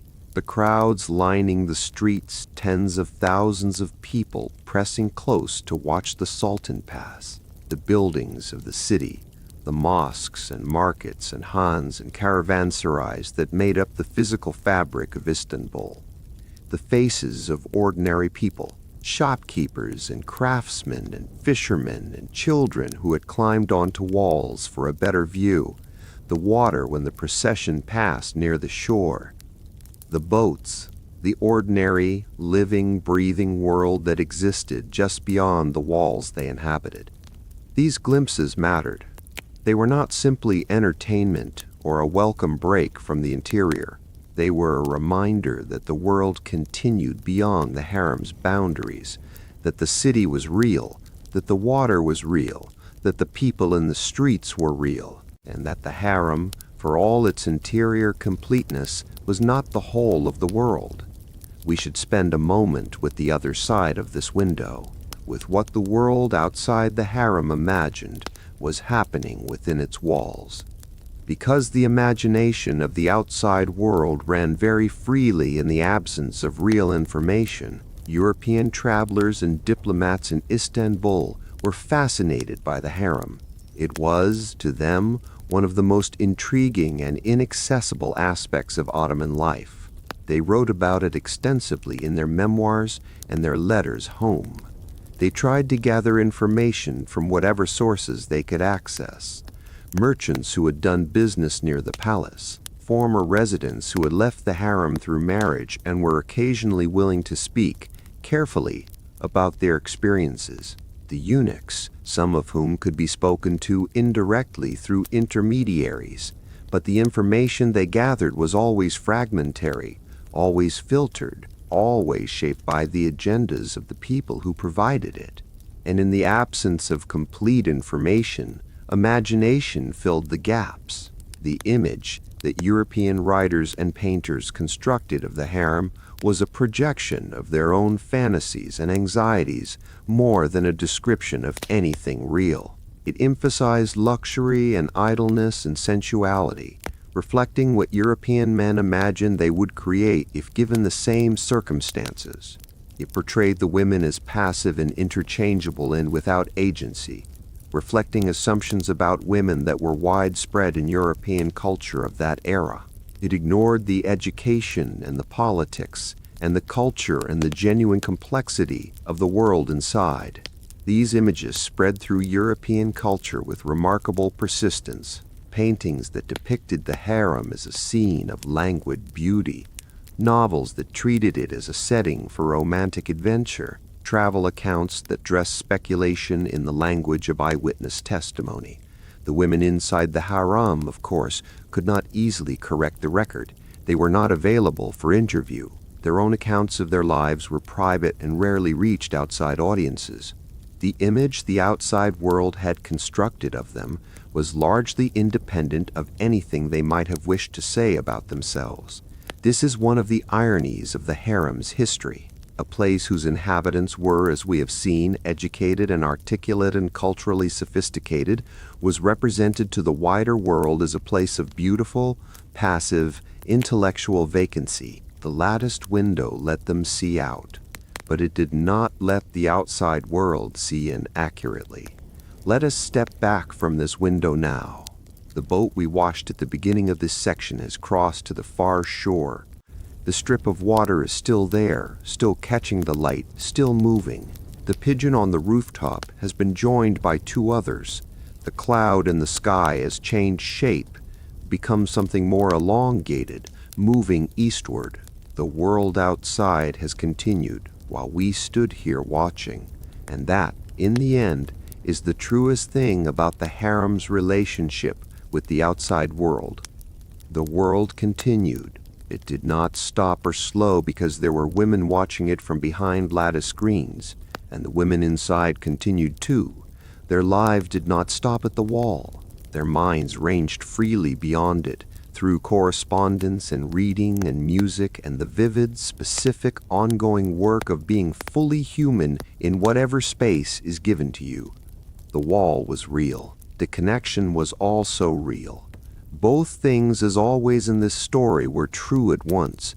Everything changes. This is perhaps the simplest and most certain thing that can be said about any human institution, any community, any world that people have built together over time, however solid it looks from the outside, however permanent it seems to those living inside it, however deeply its routines are embedded in the bodies and habits of the people who follow them day after day, decade after decade. Everything changes. The Ottoman Harem was no exception. We have spent our time tonight exploring the harem at something close to its height, the 16th and 17th centuries, when the empire was at or near its greatest power, when the institution was most fully developed, when the women we have met, Hürrem and Kösem and the many unnamed others, were living their complex and consequential lives within its walls. But the harem did not freeze at that moment. It did not remain exactly as it was in the age of Suleiman the Magnificent, preserved like something under glass, unchanged by the passing of time. It lived, and like everything that lives, it aged, it adapted, it responded to the pressures and the changes of the world around it. It shifted in ways that were sometimes gradual and almost imperceptible, and sometimes sudden and irreversible. Tonight in this section, we are going to follow the harem through its later centuries, through the long, slow transformations that eventually brought it to its end, through the last generation of women who lived within its walls and who carried its world into a new and utterly different era. Let us walk, slowly and gently, through that long afternoon of a world. To understand how the harem changed, we first need to understand how the empire around it was changing. The Ottoman Empire of the 18th century was not the Ottoman Empire of the 16th. The geography was similar, though borders had shifted here and there through wars won and lost. The institutions were recognizably continuous. The religion, the language, the basic structures of governance, all of these persisted. But the relationship between the Ottoman world and the rest of the world had fundamentally shifted. In the 16th century, the Ottoman Empire was a rising power in a world where it had few genuine equals. Its armies were the finest in their region. Its navy controlled significant stretches of the Mediterranean. Its economy was large and sophisticated. Its culture was self-confident, drawing from many traditions, but answering to no outside authority. By the 18th century, the situation was more complicated. European powers, particularly the Habsburgs in the west and the Russians in the north and east, had grown stronger and more technically sophisticated. Military encounters that had once gone reliably in the Ottoman direction now went less reliably. Territory was lost and sometimes recovered and sometimes lost again. The empire was still enormous and still powerful, but it was operating in a world where its relative position was different from what it had been. This shift in the empire's relationship with the outside world had consequences that reached all the way inside the palace walls. European ideas began to flow more freely into Ottoman intellectual life. European goods appeared in the markets of Istanbul in greater quantities. European fashions, architectural styles, musical forms, artistic techniques, all of these began to make their presence felt in Ottoman culture, not replacing what was already there, but mixing with it, creating something new and hybrid and sometimes uncertain of its own identity. The palace was not immune to these currents. How could it be? The palace was the center of the empire, and the empire was changing. In the early 18th century, there was a period in Ottoman history that has been called, with some poetry, the Tulip Era. The reign of Sultan Ahmed III, from 1703 to 1730, was marked by a particular quality of cultural life, a love of beauty and pleasure and refinement, of gardens and festivals and the arts, of gracious living. Ahmed himself was a poet and a calligrapher.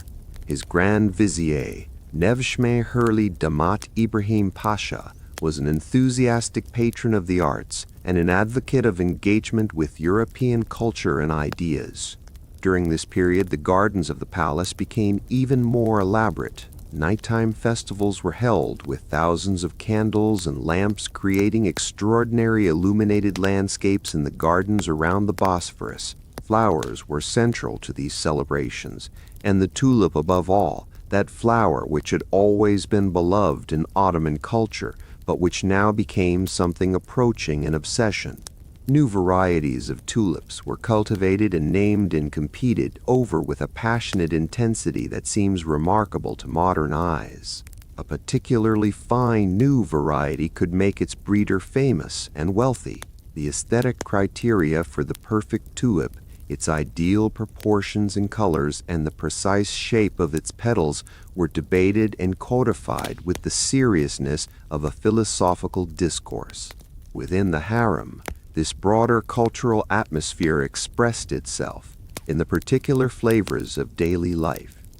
The gardens were planted with even more attention and care. The entertainments became more elaborate. There was an increased interest in music of all kinds, and specifically in new musical forms that blended Ottoman and European elements into something that had not quite existed before. The women of the harem in this era inhabited a world that was more consciously aesthetic than some of the earlier periods we have described, more given to the deliberate cultivation and enjoyment of beauty for its own sake.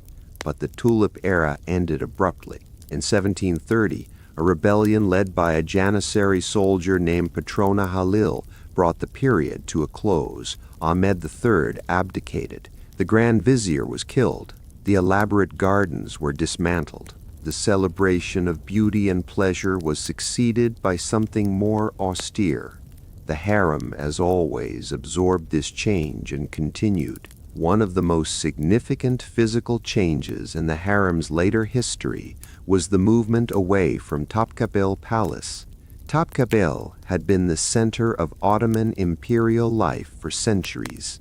Its harem complex, with its 400 rooms and its layered history, was the physical embodiment of the institution we have been exploring tonight. But in the 19th century, the sultans began to look for something different. The new palace that rose to prominence was Dolmabahçe, built on the European shore of the Bosphorus in the 1840s and 1850s under Sultan Abdülmecid Abdülmecid I. It was constructed in a style that drew heavily on European Baroque and neoclassical architecture. Its facade stretched along the waterfront in a long, white, ornate expanse. Inside, grand staircases swept upward beneath enormous crystal chandeliers. Ballrooms large enough to host hundreds of guests gleamed with gilded decoration. The throne room contained what was, at the time of its installation, one of the largest Bohemian crystal chandeliers in the world.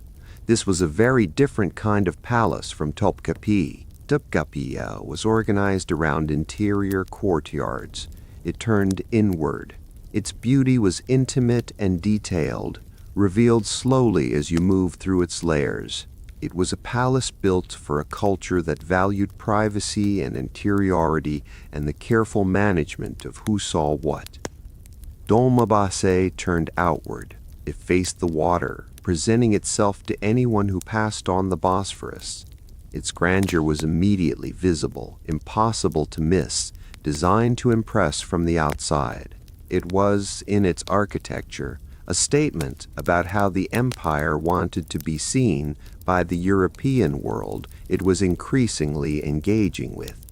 The harem moved with the court to Dolmabahçe, and the harem within this new palace was organized differently. The spaces were shaped by European architectural logic that was not originally designed to accommodate the particular requirements of the Ottoman household system. The intimate courtyards and hammams and interconnected suites of Topkapı were replaced by something grander and less organically suited to the life that had developed over centuries. This physical change was a symptom of a deeper change. The harem was adapting to a world that was increasingly organized around different assumptions about space and privacy, and the relationship between the imperial household and the outside world. The 19th century was, for the Ottoman Empire, a century of deliberate, often painful self-transformation. The sultans and their advisors could see that the empire was under pressure, that its military and economic position relative to European powers was weakening, that changes were necessary if the empire was to survive and remain a significant force in the world. A series of reform programs attempted to address these challenges. The Tanzimat reforms of the 1830s and 1840s restructured the legal and administrative systems. New educational institutions were created on European models. The military was reorganized and retrained. Laws were reformed to provide greater equality for the empire's non-Muslim subjects. And alongside these formal institutional changes, subtler cultural shifts were occurring throughout Ottoman society. Ideas about women and their roles were changing. European notions of domesticity in the educated wife and mother were circulating in Ottoman intellectual circles. Some Ottoman thinkers were beginning to argue for greater access to education, for women, for changes in marriage laws, for a rethinking of the social institutions that organized women's lives. The harem was not immediately or directly transformed by these debates. It was, after all, the imperial household, subject to its own traditions and its own momentum. But the intellectual atmosphere in which it existed was shifting, and that shift was felt, however indirectly, within the walls. Some of the women in the later harem were educated in ways that reflected the new intellectual currents. They learned French, increasingly the language of educated communication across the Ottoman elite. They read European literature in translation. They were aware of the debates happening in the wider world about the position of women, about education, about social reform. Some of them held opinions about these matters. The later harem was, in this sense, a more self-conscious institution than the earlier one. It knew itself to be an object of outside attention and criticism. It knew that the world beyond its walls viewed it in particular ways, often inaccurate, sometimes hostile, and this awareness was itself a change. From the earlier centuries when the harem simply was what it was, without reference to external judgment, in the final decades of the Ottoman Empire, the harem continued to exist, but in a form that was increasingly different from its historical peak. The population had shrunk considerably. The enormous numbers of women who had inhabited the complex at its height, the hundreds of odalisques and attendants and servants and musicians were not maintained at the same scale. The institution persisted, but more modestly, more quietly. Some of the elaborate educational and artistic traditions were maintained. Music was still played, embroidery was still practiced, the religious education continued, but the energy and the cultural vitality that had characterized the earlier centuries were present in a different form. More nostalgic, perhaps, more aware of its own historical character. The last sultan, Mehmed VI, had his household in the palace until the abolition of the sultanate in 1922, and then, in 1924, the new Turkish Republic under Mustafa Kemal Atatürk moved to clear the palace of its remaining residents. The women who were still living in the harem at this point faced a situation of profound disorientation. Some of them had been born within the palace walls. Some had entered as very young children and had never lived anywhere else. The only world they had ever known was this one, with its routines and its rituals and its particular geography of rooms and corridors and gardens. Now they were being asked to leave, to go out into a world that had changed enormously during the decades they had spent inside, a world that was becoming the modern republic, with different laws and different social structures and different expectations of women than anything the harem had prepared them for. They were given assistance in resettling. Some were provided with apartments in Istanbul, some had family connections that could absorb them. Some went abroad, to other Muslim countries where their background and their training gave them a recognized social position. But for many of them, the transition was genuinely difficult, not just practically but psychologically.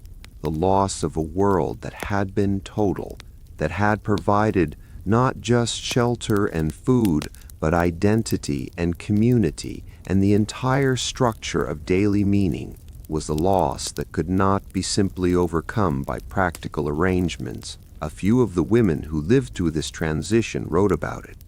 Their memoirs, written in old age, are extraordinary documents. They describe a world that was already disappearing even as they wrote about it.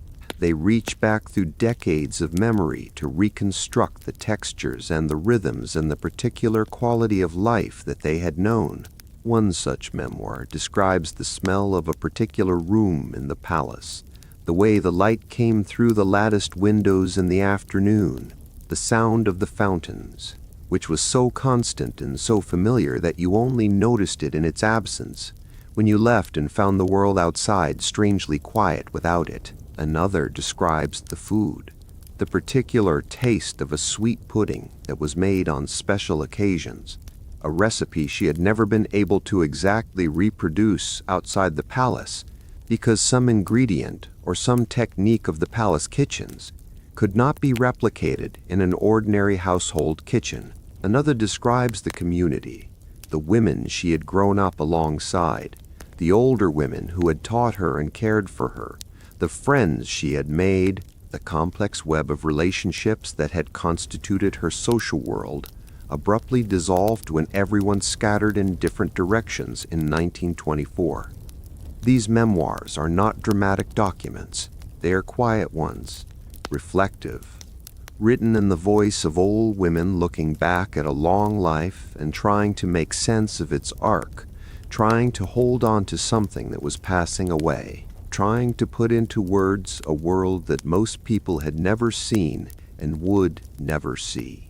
They are, in their quiet way, among the most precious things that the harem left behind, because they are the inside view, the view from the women who were there, not the fantasies of European painters, or the speculations of foreign travelers, or the political calculations of imperial chroniclers.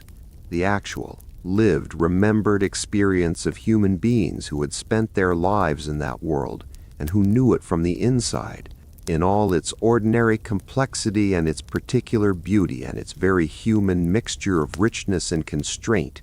Let us stand here for a moment at the edge of this long history. Behind us, stretching back through the centuries, is everything we have walked through tonight. The early years of the institution, still mobile and simple. The great expansion of the 16th century, when the harem reached its fullest development. The extraordinary women, Hürrem and Kösem and the many others, who navigated its world with such skill and consequence. The daily routines, the prayers and the lessons, and the hammam and the food and the music. The children growing up in the courtyards, the latticed windows and the letters, and the steady commerce of information between the interior world and the exterior one. And ahead of us, just barely visible, is the end of the story. The early 20th century, the new republic, the empty rooms.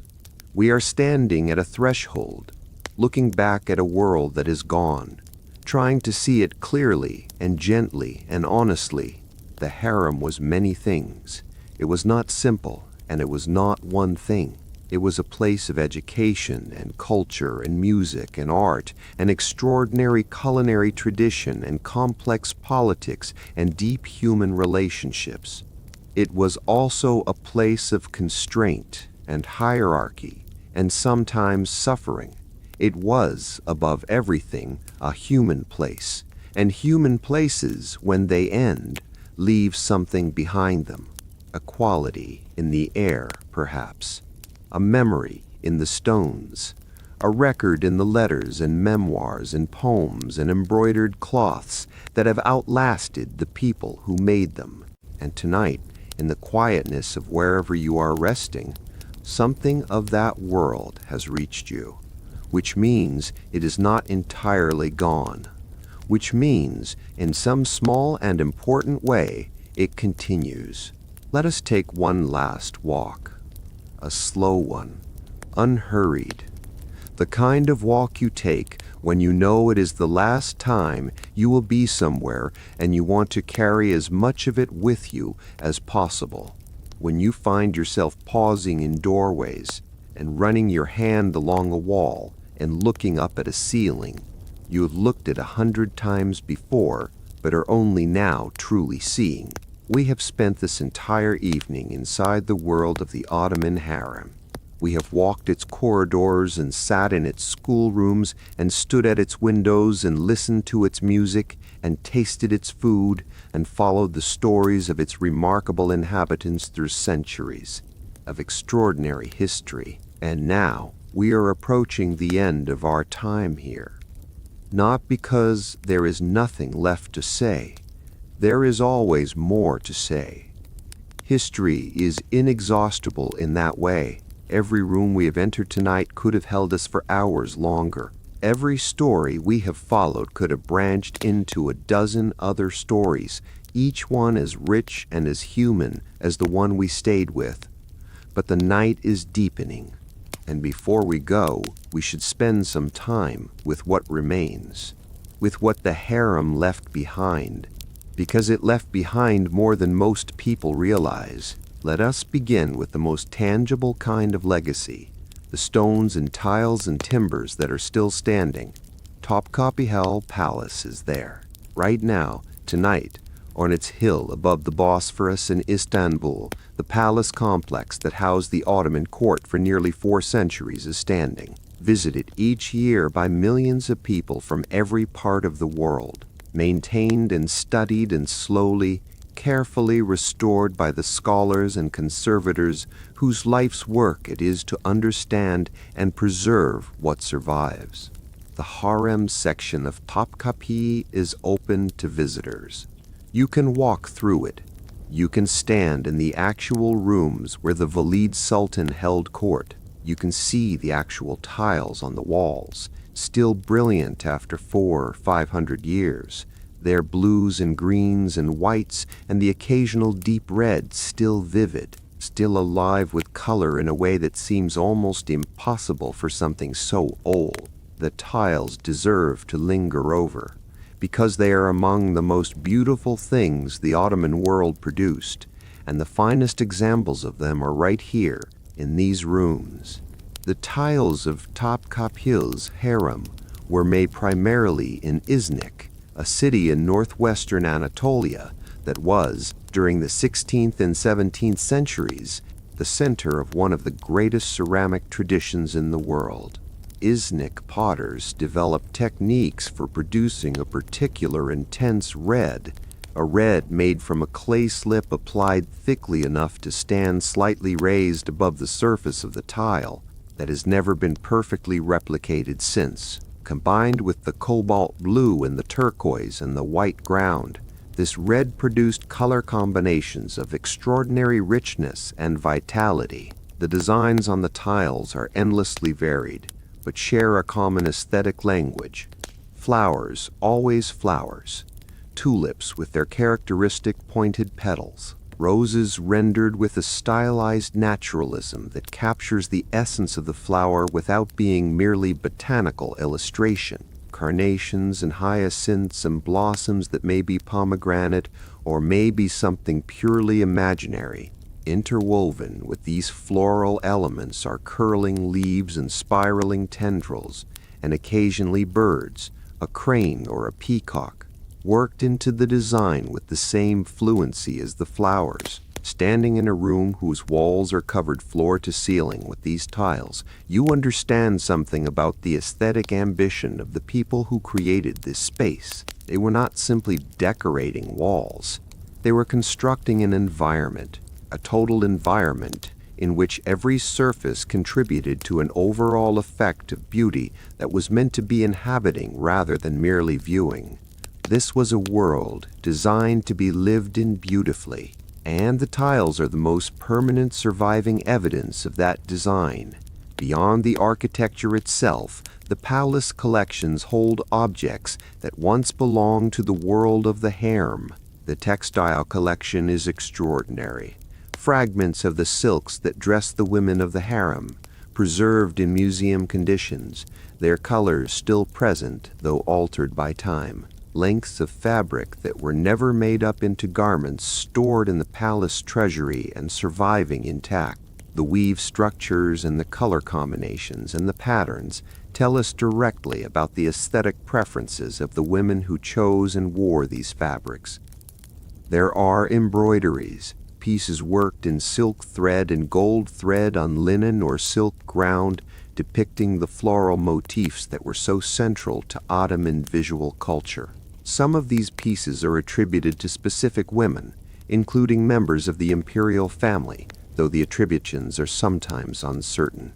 But whether or not we can name the hands that made them, the objects themselves speak of skill and patience and the long hours of careful work that produced them. There are jewelry pieces. Some of them are of almost bewildering opulence. Elaborate head ornaments set with diamonds and emeralds, necklaces of pearl and ruby, belt ornaments in gold with enamel, work of great delicacy. These objects are beautiful in the immediate physical sense, beautiful to look at, beautiful to imagine wearing. But they also carry information about the material culture of the harem, about what was valued, about how status was expressed through adornment, about the global connections that brought gemstones from India and Persia and sub-Saharan Africa into the hands of women who lived behind lattice screens on a hill above the Bosphorus. There are musical instruments, ouds with their carved and inlaid bodies, smaller instruments, objects that were made to be played and whose making required the same level of craft as any other luxury object in the palace. Holding one of these instruments, even in imagination, you can feel the connection to the music we heard earlier tonight. The music is gone, but the instrument that made it is here, and there are books, manuscripts copied by skilled calligraphers in the palace scriptoria, illuminated Qurans whose page borders are filled with the same floral motifs that appear on the tiles, the same visual language expressing itself in a different medium. Poetry collections, historical chronicles, works of philosophy and science and geography, the books that the women of the harem read or books very like them are preserved in collections that scholars can still access and study. Among the most valuable things the harem left behind are the written records. The Ottoman Imperial Archives in Istanbul are among the richest archival collections in the world. Centuries of imperial administration produced documents of every kind, and many of them have been preserved. Within those archives are documents that illuminate the world of the harem directly. Financial records show us what the harem spent money on, the quantities of fabric purchased in a given year, the salaries of various categories of women and eunuchs, the costs of festivals and celebrations, the gifts given and received. These dry accounting documents are, in their own way, extraordinarily revealing. They tell us about the scale of the institution, about what was valued, about the material texture of daily life in ways that more literary sources sometimes obscure. Legal documents record the manumissions, the formal freeing of enslaved women when they left the harem through marriage. These documents give us names, specific, individual names of women who had been residents of the harem and who were now entering a new phase of their lives. They are brief and formulaic, but they pierce through the general and give us the particular. This woman existed. She was here. She left. She had a name. The correspondence we have discussed throughout this evening, the letters of Hürrem Sultan and Kösem Sultan and others, are preserved in archives in Istanbul and in the archives of the foreign states they corresponded with. The Polish Royal Archive holds letters from Hürrem. The Venetian State Archive holds correspondence that illuminates the harem's connections with the Western Mediterranean world. These documents are scattered across many countries, products of a world whose connections were genuinely global, even by the standards of the 16th and 17th centuries. And then there are the chronicles, the official histories written by Ottoman historians and the private accounts written by individuals who were present at or near the events they describe. These texts are complicated sources because they were written from particular perspectives with particular agendas, and they do not always treat the women of the harem with the same detail and interest that they bring to the male figures of the official political world. But they are there, and they contain, embedded within their larger narratives, glimpses of individual women and specific moments that allow us to reconstruct something of the interior life of the institution. Some of what the harem left behind is not in museums or archives. It is alive and present in the world today, though often without direct attribution to its origins. The food is perhaps the most vivid example of this living legacy. The Ottoman culinary tradition that was cultivated and refined in the palace kitchens is the direct ancestor of what is now called Turkish cuisine, and its influence extends throughout the former territories of the empire into the cuisines of the Balkans, the Middle East, North Africa, and the Caucasus. When you eat baklava today, anywhere in the world, you are eating something whose essential form was perfected in the kitchens of the Ottoman palace. When you eat a stuffed vegetable, or a slowly braised lamb, or a milk pudding scented with rose water, you are eating something that was being prepared in those kitchens centuries ago and has been transmitted recipe by recipe and technique by technique across generations and across geographies. The women who managed the harem kitchens and who developed and refined and transmitted these recipes were part of that chain of transmission. Their knowledge did not stay behind the palace walls. It went out with the women who left the harem through marriage, was taught to the daughters of those women, was carried by the merchants who supplied the palace and absorbed techniques and flavors from what they encountered there. It spread. The music is a similar story.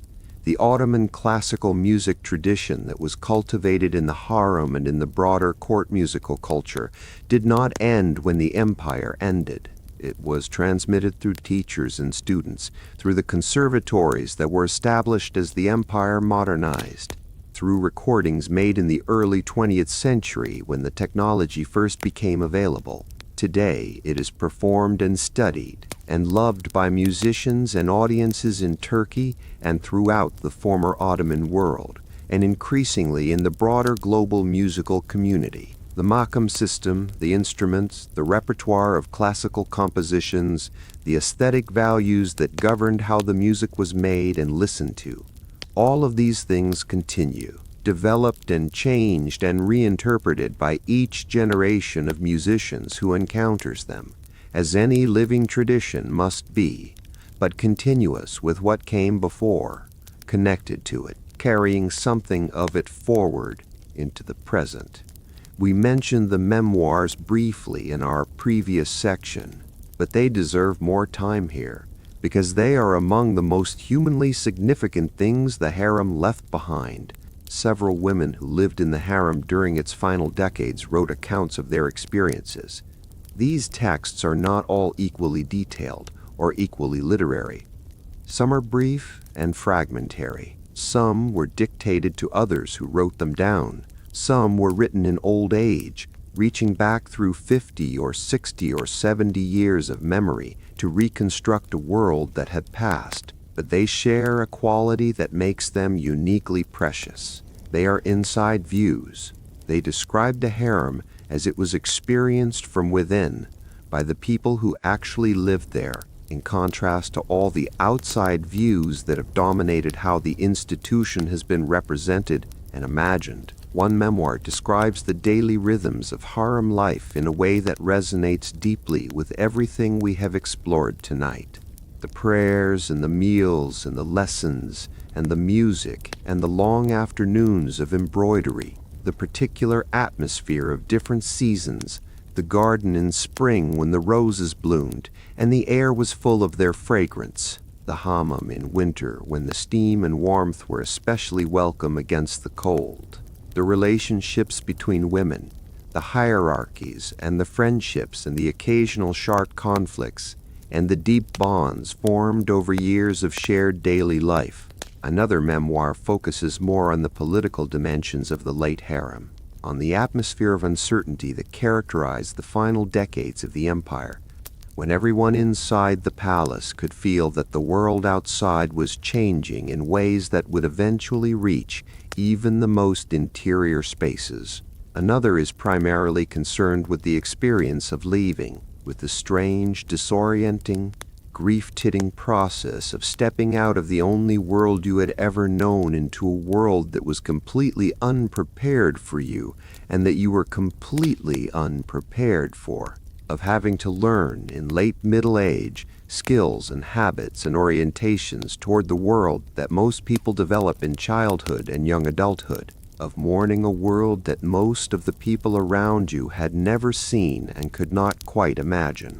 These memoirs are not easy reading in the sense that they require patience and a willingness to enter into a way of experiencing the world that is quite different from our own, but they reward that patience. They are honest documents written by women who had no reason to perform or to idealize, and who simply tried as best they could to tell the truth of what they had lived. And now, finally, let us ask the question that has been beneath all of our walking tonight. What does it mean that this world existed? What does it mean for us, sitting here in the 21st century, to know about it, to spend an evening with it, to try to understand it with honesty and care? It means, perhaps, that the past is never as simple as it looks from a distance, that every institution, however strange or foreign or troubling it might seem to modern eyes, was inhabited by human beings who were as complicated and as feeling and as irreducible as we are, who loved their children and their friends, who found beauty in music and food and embroidered cloth, who navigated power and hierarchy with whatever tools were available to them, who dreamed, perhaps, of worlds they would never see. It means that women's lives have always been full of intelligence and culture and consequence, even when the structures around those lives attempted to limit or contain or make invisible that fullness. The harem tried in some ways to make its inhabitants invisible to the outside world, and yet they left behind tiles and textiles and letters and music and food and poetry and memoirs. They left behind evidence of their existence that has outlasted the institution itself, and that continues to speak, quietly and persistently, to anyone willing to listen. It means that history is everywhere, in the baklava on a plate, and the music in a concert hall, and the tiles in a museum case, and the letters in an archive, and the old woman's memoir that is finally being translated so that new readers can encounter it across the distance of a century. History is the accumulated weight of all the lives that have been lived before ours, all the rooms that have been inhabited, all the mornings that have begun with prayer, and all the evenings that have ended with music, and all the ordinary, unremarkable, irreplaceable days in between. And tonight, you have sat with a small piece of that weight. You have been, for a few hours, a visitor to a world that most people never visit. You have walked its corridors and met some of its inhabitants and tried to understand something of how it felt to be alive within its walls. That is not a small thing. The tiles are still blue. The water is still moving. The archive still holds the letters. The music is still being played somewhere tonight in a city that was once the center of an empire, on instruments whose ancestors were played in a harem that no longer exists, but that left, in everything it touched, the unmistakable trace of human presence, of human lives, lived fully and with whatever grace was possible, in rooms that are quiet now, but that were once full of everything. We have walked a long way tonight, We have passed through the gates and met the guardians. We have watched the sun move across the tiled courtyards. We have tasted the sweetness of pastries made with honey and patience. We have heard the sound of the ney drifting through open corridors. We have sat with women who were powerful, and women who were young and learning, and women who were simply trying to live their lives with grace. We have held, gently, the complexity of a world that was many things at once, beautiful and constrained, rich and isolated, full of culture and full of restriction, a world of immense human depth. The harem is gone now. Those rooms are empty. The women who live there are long gone. Their voices are silent. But something of them remains, in the tiles, in the threads of old embroidery, in the letters that have survived, in the music that they loved, which is still played today, in the stories that someone somewhere decided to write down, and tonight, in the quietness of wherever you are lying, something of them reached you too. That is a remarkable thing. History is full of rooms like this, rooms we were not supposed to enter, rooms where women lived their lives in private, making art and raising children and navigating power and dreamings that no one thought to record. And sometimes, if we are patient enough, if we are quiet enough, those rooms open just a little, and we can see inside. Tonight we saw inside, and what we found there was not so different from what we might find anywhere that human beings have lived together. Love and ambition, beauty and longing, the smell of food cooking, the sound of music, the careful work of hands making something lasting, life in all its quiet complexity. So now, as the night is very deep and very still, let us leave the harem gently. Let us walk back through the corridors one last time, past the latticed windows with their soft filtered light, past the fountain in the courtyard, still running, still making its quiet music, past the gate, which closes gently behind us. We are back in our own world now. But we carry something with us, a sense of all the lives that have been lived in all the quiet rooms of history, the women who woke before dawn and prayed, who embroidered flowers in silk thread, who played the oud in the evenings, who wrote letters and composed poetry and raised their children and exercised power in the ways that were available to them. They were here, they were real, and tonight, for a little while, so were we. Let your breath slow down now. Let your body sink a little deeper into wherever you are resting. The world outside is quiet. The night is long and gentle. There is nothing you need to do, nowhere you need to be. Just rest, just breathe, and let the soft shadows of history drift slowly past, like clouds across a still and ancient sky.